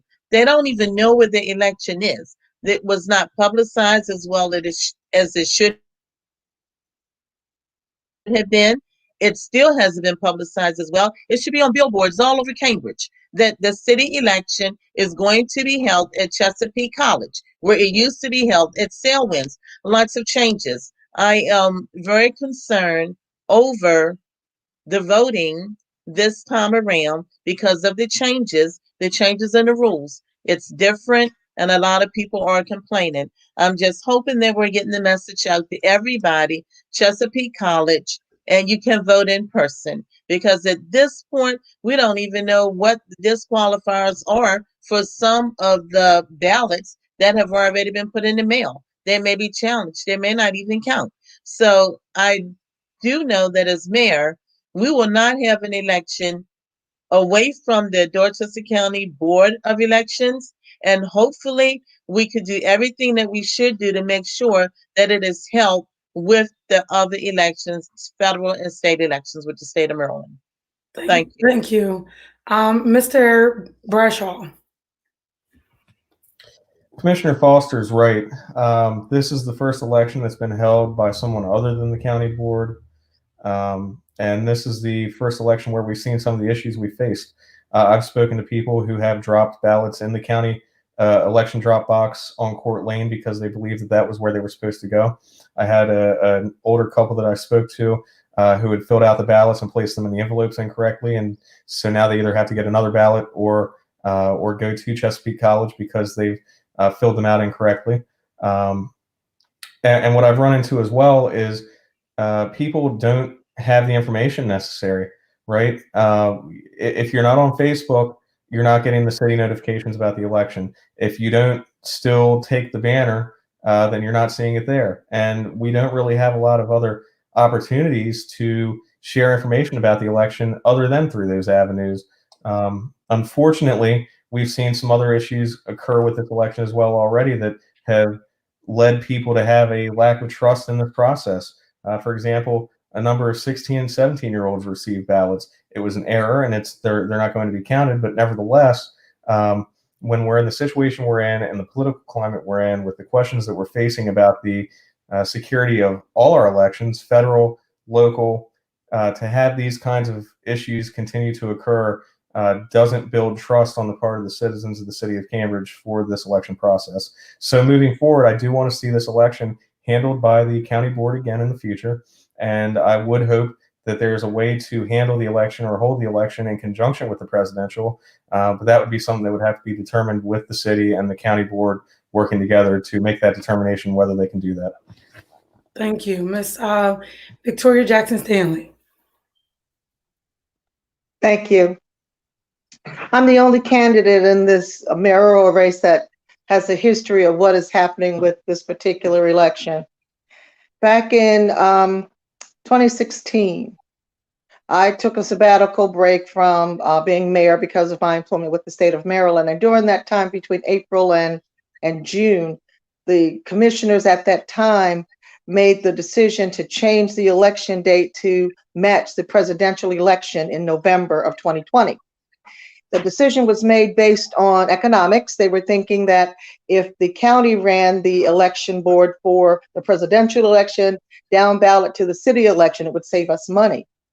It would also stimulate more voter turnout because people are going to turn out for the presidential election. That was the theory. Now, that ordinance was changed. The charter was changed to mirror that decision. However, the council neglected to contact the county board of elections and the state board of elections to get permission to make such a significant change to our election schedule. And when the current council came on board and we started gearing up for this election in 2020, the county and the state said, no, you can't do that. you have to get permission to change that, and no municipality in the state of Maryland has their ballot on the presidential election ballot. So this particular council had to make some decisions on how to get this election done properly. So we went to the county and said, can we have an election close to the date of the presidential election? And the county said, no, we've got a lot to do to get that particular election done properly. And the city of Cambridge cannot be on the ballot for the presidential election. And we really don't want you anywhere close to the date that we have to do the counting or the preparation before or after the November election. Therefore, this particular council, as a body, worked with our city manager and came up with the date of October 17th, far enough away from the presidential election. And the county said, we cannot run your election. It wasn't that we didn't ask, we asked, but they said no. So we were able to come up with money to find the True Ballot organization who has run elections on different places, not so many municipality elections we found out, but they've run elections for in Native American tribes and labor unions and a variety of other organizations I'm not going to try to recount now. So the idea of this election was based on necessity because the decision that was made back between April and June of 2016 was not followed through before we made the change to the charter. So as the former election decision was made, it has nothing to do with future elections. Our normal election would have been June for the primary and July for the general election. That was thrown out the window with that change back in 2016. Now, moving forward, the charter change was for this particular election only. And remember, we have a COVID pandemic going on. So the mail-in ballot process was a necessity for the protection of our voters. You can still vote on site at Chesapeake College. Oh, by the way, the Chesapeake College Cambridge site was selected because the college was willing to work with us to allow us to have that site for free. Four-letter word, FREE. Salewinds Park would have charged us money, which they have every right to, for electricity and yada, yada, yada. But the Salewinds property was voted down by a committee of citizens, election judges, if you will. They make the decision, this is how this process will run. Confusion, yes. People are used to doing things a certain way, true, but it wasn't done in a vacuum. It wasn't done to suppress voters. It was done because the democratic process we live under demands that we have an election. And this was the one time only date that we selected, with the idea that the idea was that the next election in 2024 would go back to the system that we're used to. The pandemic made us adjust the mail-in ballot approach without any problems that we could have foreseen when we made this decision. And the city council voted to make that date. The current city council, Ward 1, 2, 3, 4, and 5 voted unanimously that this would be the date for our election. And there wasn't a unanimous true ballot vote, but that was the majority of the vote necessary in order to get this done decent, properly, and in order. I could go on and on and on because it's not a lot of people are unhappy, and the students that were identified as voters were done so in error, because when you get your driver's license, the Department of Motor Vehicles registers you to vote. And we didn't recognize that happened until they got those ballots. It wasn't trying to be cutesy. It was an honest mistake, but it wasn't the mistake on True Ballot, and it wasn't the mistake on the city, on the part of the city manager. Thank you, Miss Victoria Jackson Stanley. So, I mean, we are definitely down on our time, but I do have two questions. I want to try to condense them, but I know that these two particular questions could extend this conversation. So, of course, during the pandemic, we have seen nationally a high climate, for lack of better words, we've had a high climate nationally where we have been dealing with diversity as it relates to the Black Lives Matter movement. One of the community's concerns is professional development for our city officers, as well as even those individuals that sit on council.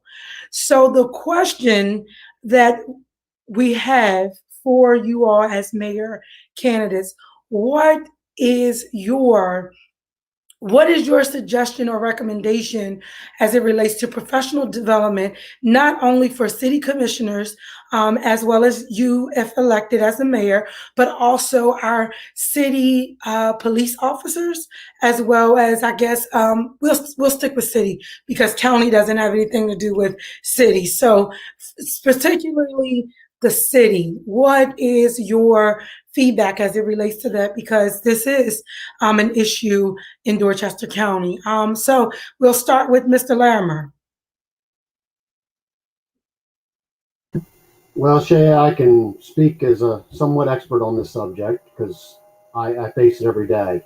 The state police commission is always on the forefront of adopting standards and researching with committees the issues that are going on.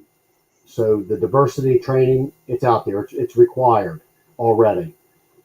They started implementing that a couple years ago, and diversity not only for racial, but we have to take training for things like autism awareness. So it's and dealing socioeconomic issues. It's training that's already required. Obviously, with the forefront we've got going on now, we can improve on it. We can add to it. But I think as far as the local level, the local police, I think it's more important to have them in the community, interacting with the citizens, having them live in the community, be part of the communities. That way, they hold themselves to a higher standard, and the community, if something does happen, knows, hey, this officer didn't do this on purpose, or this isn't the true story. They're automatically going to interact with better and hold themselves to a higher standard by being part of that community, by seeing these people every day, by talking to them. You're going to have less issues overall. Thank you, Mr. Larimer. Ms. Foster. Yes, Jay. Prior to COVID, I had started a group called Bridging the Gap. This group was made up of police officers and Cambridge citizens. We were working together to find out what are the differences that we're seeing as to what community is feeling and what police are feeling and what each are representing. We need a more larger scale of a conversation with our police officers, a conversation with our public, and not only just our public, our children as well. They all have to be brought to the table. Our elderly as well. Everybody needs to be brought to the table. We also need some type of reporting mechanism, which I would be glad to develop and implement if I am elected mayor, where our our city commissioners and the mayor, myself, if elected, will be evaluated by our community. We need to know annually what changes is it that the community would like to see in us, what more we could be doing, what conversations that we should be having every 3 months, at least 4 times a year. We need to be having a conversation. We need to build on that conversation. We need to engage the citizens. We can take diversity training all day long and all night long unless you are implementing it when you get on the street, and unless the public is also, because they have a job to do as well. This goes both ways. It's not just one-sided issue. It's a two-sided issue. It has, many different avenues. We all need to work together. We all need to have these conversations. I said that annually we'll be reporting more or less, doing a report card on your commissioners and your mayor annually. But every 3 months, the commissioners and the mayor need to move from ward to ward to have discussions from group to group. We have to discuss everybody separately because the issues are separate. The children are going to have one set of issues, the middle-aged adults another, and the elderly another. And I feel that if we implement a strategy like that, we will find out that we will be able to combat some of our diverse problems that we're having and some of the hard conversations that we're not having between the community and the police and the community and the city government themselves. Thank you. Thank you, Ms. Foster. Mr. Bradshaw. So I think that as the mayor and the commissioners, one of the things that we've got to be doing is getting out there and actually being in the community and being part of the community. Taking training can only take you so far. Going out and actually talking to people about their experiences and understanding what they deal with on a day-to-day basis, no matter who they are or what neighborhood they live in the city of Cambridge, can help guide us and help us understand what it is to be a citizen of the city of Cambridge. Cambridge is a very diverse community. We've got very large African-American population, fairly large and growing Hispanic population. There's a very well-established Asian American population here as well. There are a lot of people that have a lot of different backgrounds and a lot of different understandings of what it means to be a citizen of Cambridge. And in order to be a leader in the city of Cambridge, we've got to be going out there and understanding what they experience on a day-to-day basis. As far as the police and city employees, because of the level of diversity in the city of Cambridge, we want to make sure that the people that are employed by the city of Cambridge are aware and understanding and at the forefront of the kind of training necessary. And I would go a step further and say that they too need to be part of the community. One of the best things I think that has happened here over the course of the last several years was the development of a police athletic league program here, so that the police aren't just a force that comes into the community when an issue occurs, but they're also part of the community and they're coaches and they're friends for children. And that 8-year-old boy, when he becomes 14 or 15 as an adolescent, may act out in some fashion. There's a mutual respect between the officer and that young man when they come face to face. And we need to have that across the board. Not just a policing interaction that's one of antagonism, but one of at times mentorship in this community. So community policing, building on the PAL program, and working with a program like Bridging the Gap that Commissioner Foster brought up are all ways that we can move forward that go beyond just taking the classes and saying, well, I passed my training for this month or for this year, because implementing it is where the real issue is and where we need to be strongest. Thank you. Ms. Victoria Jackson Stanley. Thank you. Since becoming mayor in 2008, I've worked with 3 police chiefs. And the message I give to each one of them has been diversity on the police department, diversity on the ground, the boots on the ground people. How many African Americans are on the police force? How many Hispanics? How many women? That's all diversity as well. Now, each chief has his own diverse way of handling that question, but they all are given the challenge to remember that when you hire for our police department, you think about the mayor is going to ask me, how many African Americans, how many Hispanics, how many women have you recruited or in training or on our force? And I'm proud to say that we have a very diverse police department. We have community policing in place. The PAL program, my grandson was part of that. So we're all working together. And it's not an easy thing. Our community is very diverse, as one of the candidates said. But now the police department is reflective of our community more so than when I first began. And the thing that makes me the proudest of our police department is that they understand what's going on in the wider society, in the world, and they're reflective of being sensitive but strong in our community. There's the program that I think Commissioner Foster implemented with the citizens. One of the graduates of that program said, "Yeah, I had the training, but now what? Why aren't the police department using us more to walk the streets with our police officers? Because the people will trust a policeman if they're walking with someone that the community trusts." So that follow-up is necessary, not just for diversity reasons, but for relationship building and the police department being trusted throughout the community. it's a good step that we have all of these nice little programs going on. But when we have to really depend on our community to trust us to do their job, we still need work to do. We need to make sure that our police department are not just diverse, and we do have diversity training in place for our police department. I don't want to forget to say that. They do take diversity training in addition to all the other trainings they're responsible for. And they also, I would like to see the diversity of our police department be reflected by locals, our local men, our local women becoming part of the police department here in the city of Cambridge, because that's where trust will be developed, not just diversity. It's good to have diversity on the police department, but it's also better to have trust of your police officers.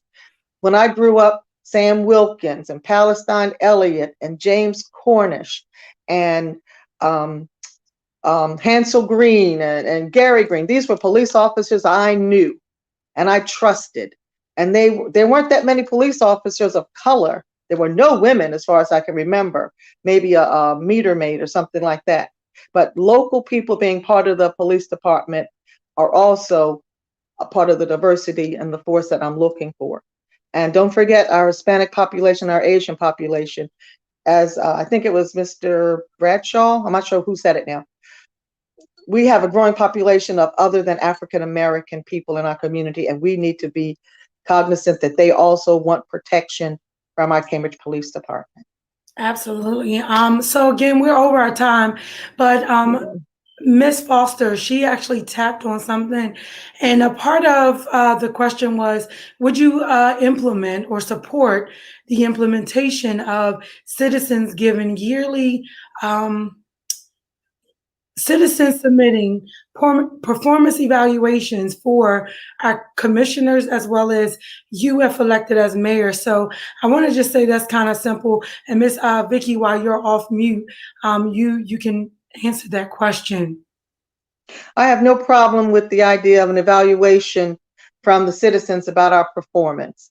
But you know, we tried to have citizen ward meetings early on in our administration, and it worked for a little while, and people started losing interest. But you know what the greatest evaluation is every 4 years you have an election. And if the citizens don't like the way the city is going based on the current administration, the current board or mayor, then that person can be voted out. That is the ultimate evaluation. If you're doing a good job, you stay in. But if you're not doing a good job, the citizens will ask you to leave.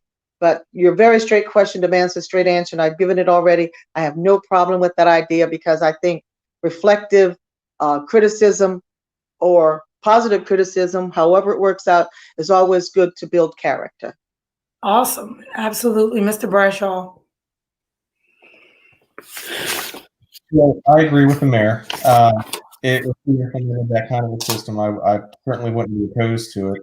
The election every 4 years is the ultimate form of performance evaluation, because if you are not succeeding, the people will be sure to make you know it by placing someone else in your position. But I think too, moving forward now with the digital meetings and moving forward again, once we move into the future and are able to have in-person meetings again, I would like to see more community involvement generally in the governance of the city. I want to see community leaders and citizens come to the meetings and comment and tell us what they think we've done well and what they think we've done poorly. Having that face-to-face interaction and having to hear it is really the best gauge, I think, that you can have about the effectiveness you're having as a city government.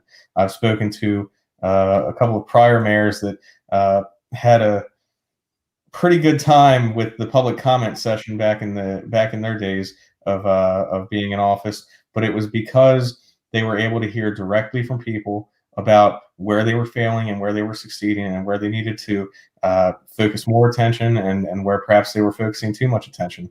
But whether that performance evaluation is an online survey or the people coming to the meetings or ward-wide meetings or the election, we need to be held accountable, and we need to constantly be giving our attention to the people of Cambridge to ensure that we're providing the kind of leadership that's expected. Mr. Larimer. Yes, Jay. As I've had on, my campaign website from the get-go. Transparency and community input's been a big, push of mine. We definitely need to have surveys, although every 4 years is the ultimate, decision maker on whether we did a good job or not. We shouldn't be waiting 4 years to figure out if we did or not. We need to be constantly evaluating ourselves, being evaluated by the citizens to determine where we need to make improvements, what things they think we need to do, where we've done things wrong, so that we can improve, have a more immediate response to correct those matters. I think we start, by having meetings at places other than that, small council chambers that's there. We need to have them in different wards. Take on the strategy that the Board of Ed has had. They're having meetings different times of the day so that different, groups of people can attend them. It's not just the Monday through Friday people. They're having them in different locations. We need to do the same thing. We need to have them in venues that are big enough to house the community. We need to do the surveys so that we can get the feedback. But if the people are there at the meetings, they're going to provide us the feedback then. Thank you. So we are way beyond our time. And I want to say to our panelists, I appreciate you taking the opportunity to stay tuned in and to stay engaged in this conversation, because it is much needed.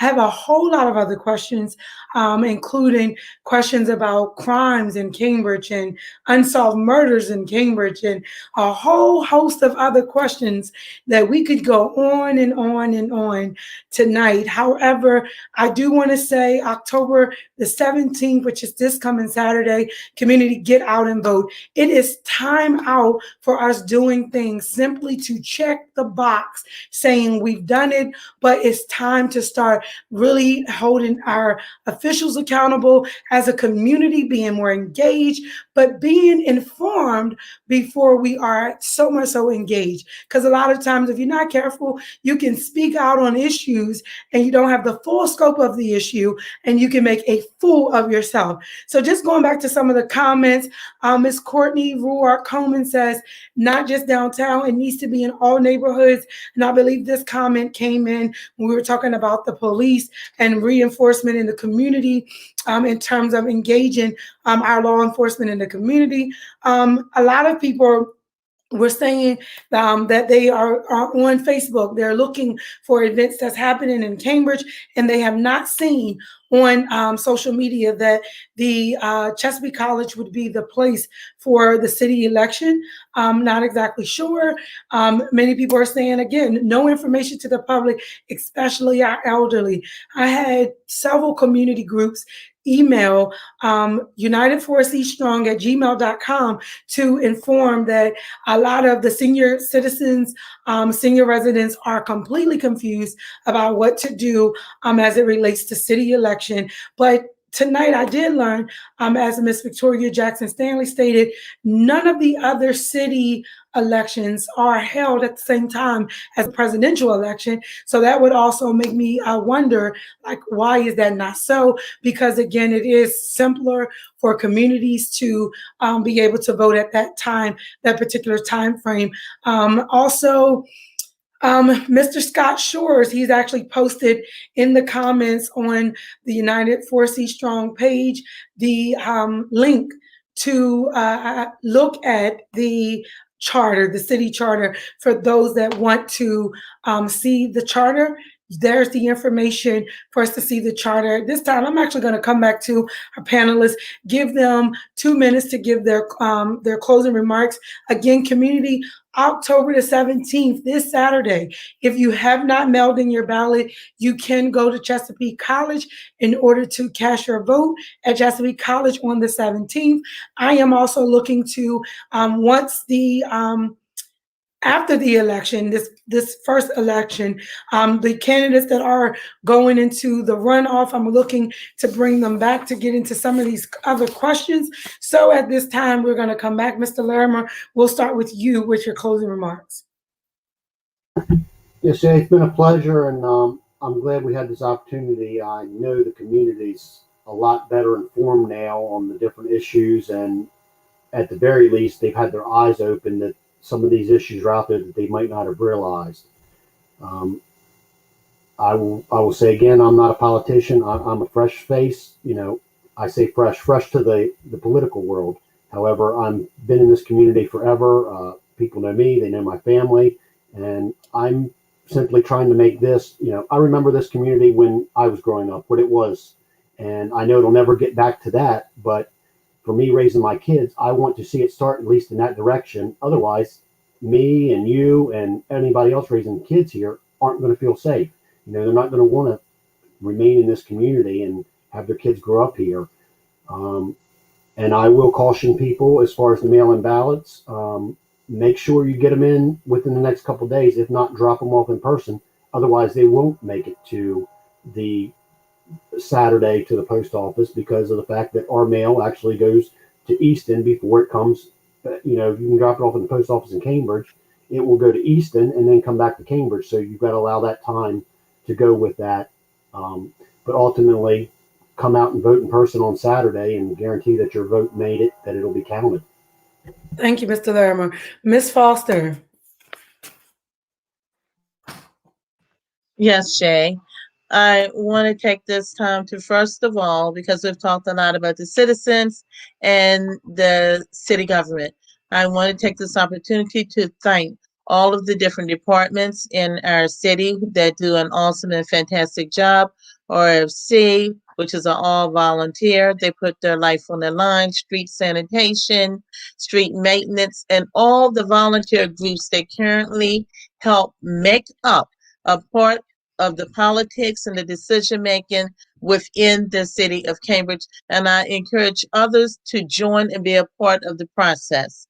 I would just like to briefly say that a vote for LaShawn Foster is a vote with a vision along with our community moving forward. I would like to see a decrease in the personal and property taxes. I would like to see an increase in minimum wages. I would like to alleviate substandard housing. I would like to increase affordable housing and home ownership. Implement social programs for children, increase activities within our city, enhance operations within the city to increase productivity for our city employees. I want to empower our community and those around us to push Cambridge back into the future. If water moves us, let us make Cambridge the hot spot of the Eastern Shore again. It is time to reclaim our fame. We will once again be a world-class city with bold, progressive leadership. A great city is measured by the quality of our lives and the people who live in it. It is time we transform politics stuck in the past and make Cambridge an inviting home for all. Our community, our city, our Cambridge. On October the 17th, 2020, vote for change, progression, and our future. Vote LaShawn Banks Foster for mayor. Thank you, and it was great to be on here tonight with this discussion. And thank you, the other mayoral candidates. Thank you a lot. Thank you. Mr. Bradshaw. Shay, echoing what Ms. Foster said, thank you for having us all on tonight. It's, I think, been excellent. The conversation's been one that's flowed very well. I think all the voters that have not yet cast their ballots by mail have learned a lot about all of us and where we stand on the issues. I've been blessed since announcing my candidacy to speak to people all across the city of Cambridge, in their neighborhoods and in their homes, on the streets, in restaurants, at stores. And what I've heard almost universally from hundreds of people is that the direction of Cambridge needs change at this point. They say it needs change because of the major issues in Cambridge that seem to have been ignored, from matters of public safety to housing quality, matters of procurement of public services, ineffectiveness in the interaction between the city's elected body and the working employees of the city, and the ability to respond to constituent needs at times. We need to have engagement between the leaders of the city and the people of the city, not just in the few months leading up to the election, but also, throughout the time that whether it's me or any of these other candidates serves. We need to be accountable and we need to be answerable to the people of the city. Throughout my campaign, I've highlighted some of the issues facing Cambridge, and they're uncomfortable, but they're the reality for the city right now. And they've existed for decades. I recently read a political figure from outside Cambridge stating that Cambridge is experiencing an economic and cultural renaissance. And on a few blocks downtown and in some of our neighborhoods, we've made some great progress. But, taking a walk down Henry Street or Park Lane or Light Street or Cemetery Avenue and asking the residents if that renaissance is going on their block is going to give you some answers you're not going to want to hear. City employees that have had retirement benefits that were promised removed, can we bring them back as part of the economic revival? Has this cultural revival led to fewer shootings and stabbings in Cambridge in 2020 than we saw in 2019?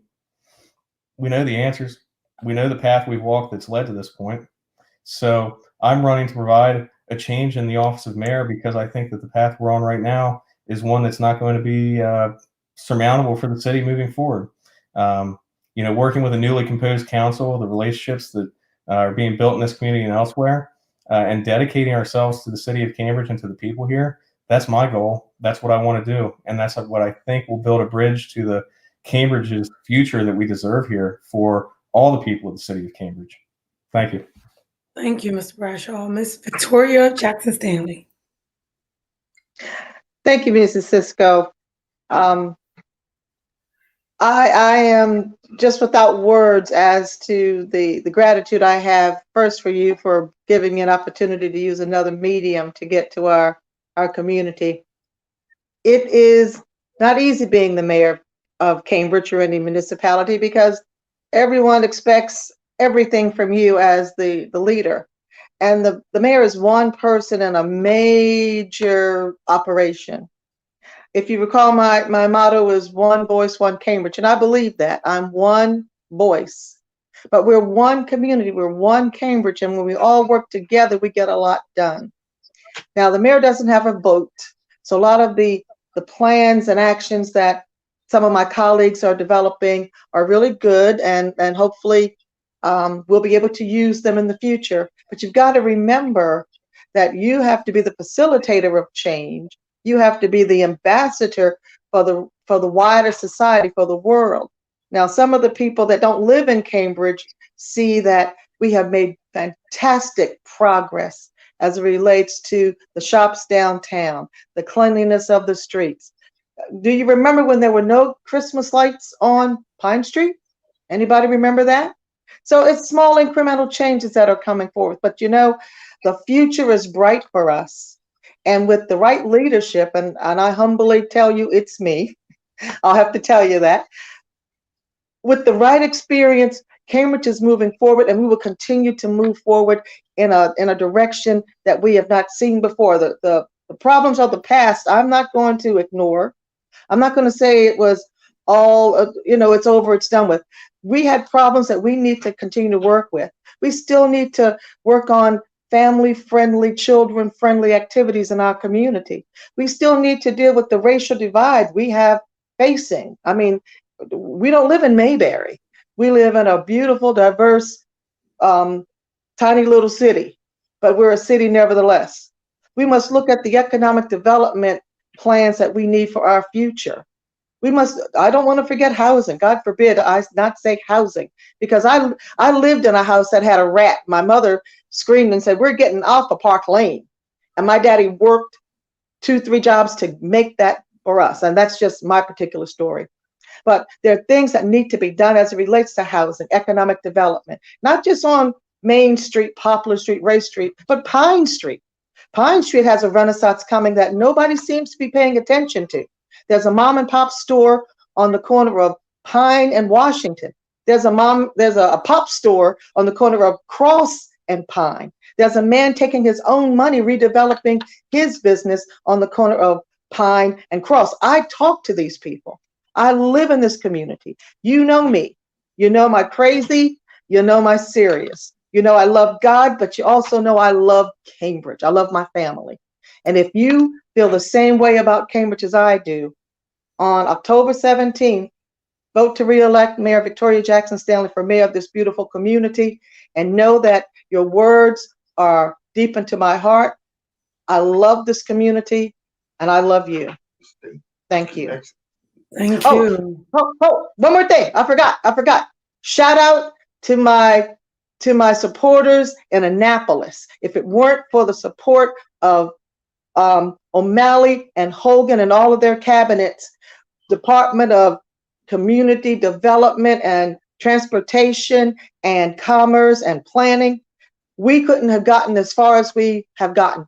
It depends on who you talk to, and I apologize if I take one more minute to say, it depends on who you talk to. From 2008 to currently, the city of Cambridge has obtained between $9 and $20 million pumped into our community, all across the community, from sidewalks on Bailey Road for safe routes to school, to sidewalks from Route 16 to to Woods Road, to lights from Cross Street to Washington Street on Pine.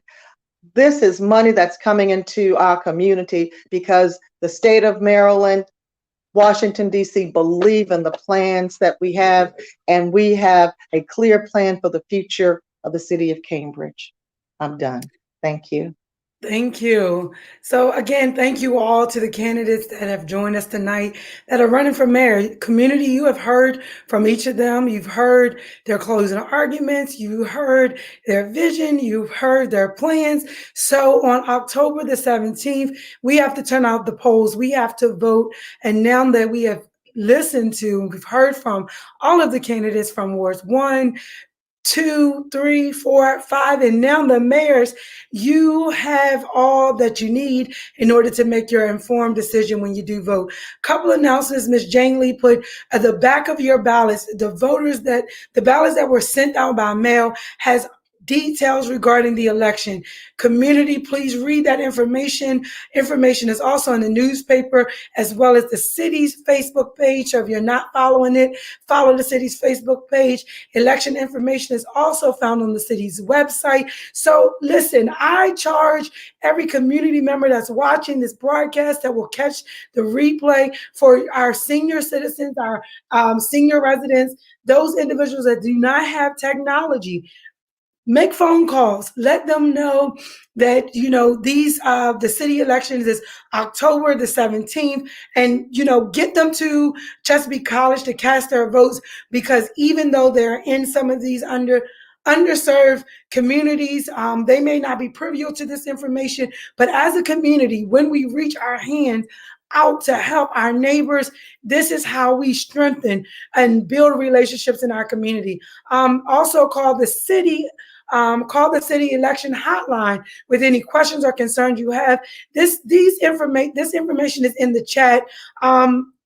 Again, we need to make sure that we vote. This election is extremely, extremely important. As with any other election, stay tuned. I've had these conversations with all of the candidates from all of the various wards, as well as this mayor forum tonight. We are going to be having them to come back. We're going to continue to have these dialogues, continue to have these conversations. Over the next couple of days, you'll see another advertisement where we'll have another student panel to share their insight, their feedback as to how they feel about virtual learning. If you are in the community you're watching, please reach out to me if you have a brave student, if you as a parent desire to be on this platform to share your insight as it relates to community issues, your story as it relates to your personal experience in dealing with various issues, whether it be encounters within the school, encounters with law enforcement, whatever it is. We want to have those conversations because it's those candid, crucial, community, much needed conversations that's going to strengthen us as a community. So again, I am your host, Shay Speaks. Listen, it's not about me, but it's about us as a community. And this is exactly why we show up to do these, host these conversations to inform community so that our community is engaged. And we're not just a people that we speak, but we don't do, but we are a people that we speak, but we're also in a part of the process of moving Cambridge forward. So I love you all. Continue to stay encouraged. Show up.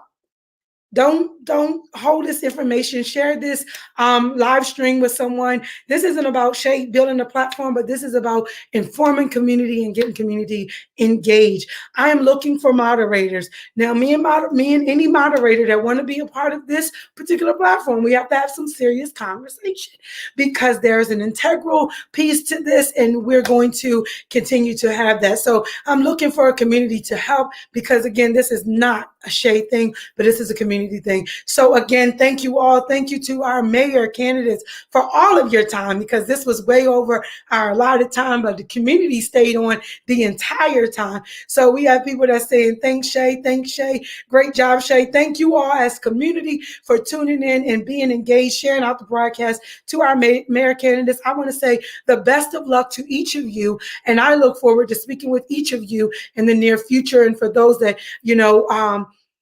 for those that are not fortunate to actually be elected to that office, I am going to hope and pray that you will still be present and that we can still continue to have a relationship, continue to have conversation, and, not just for me, but for community to be able to support you in whatever endeavors that you're going to take even after this election. So have a great night, guys. Until our next conversation, take care of yourselves and each other. Thank you again.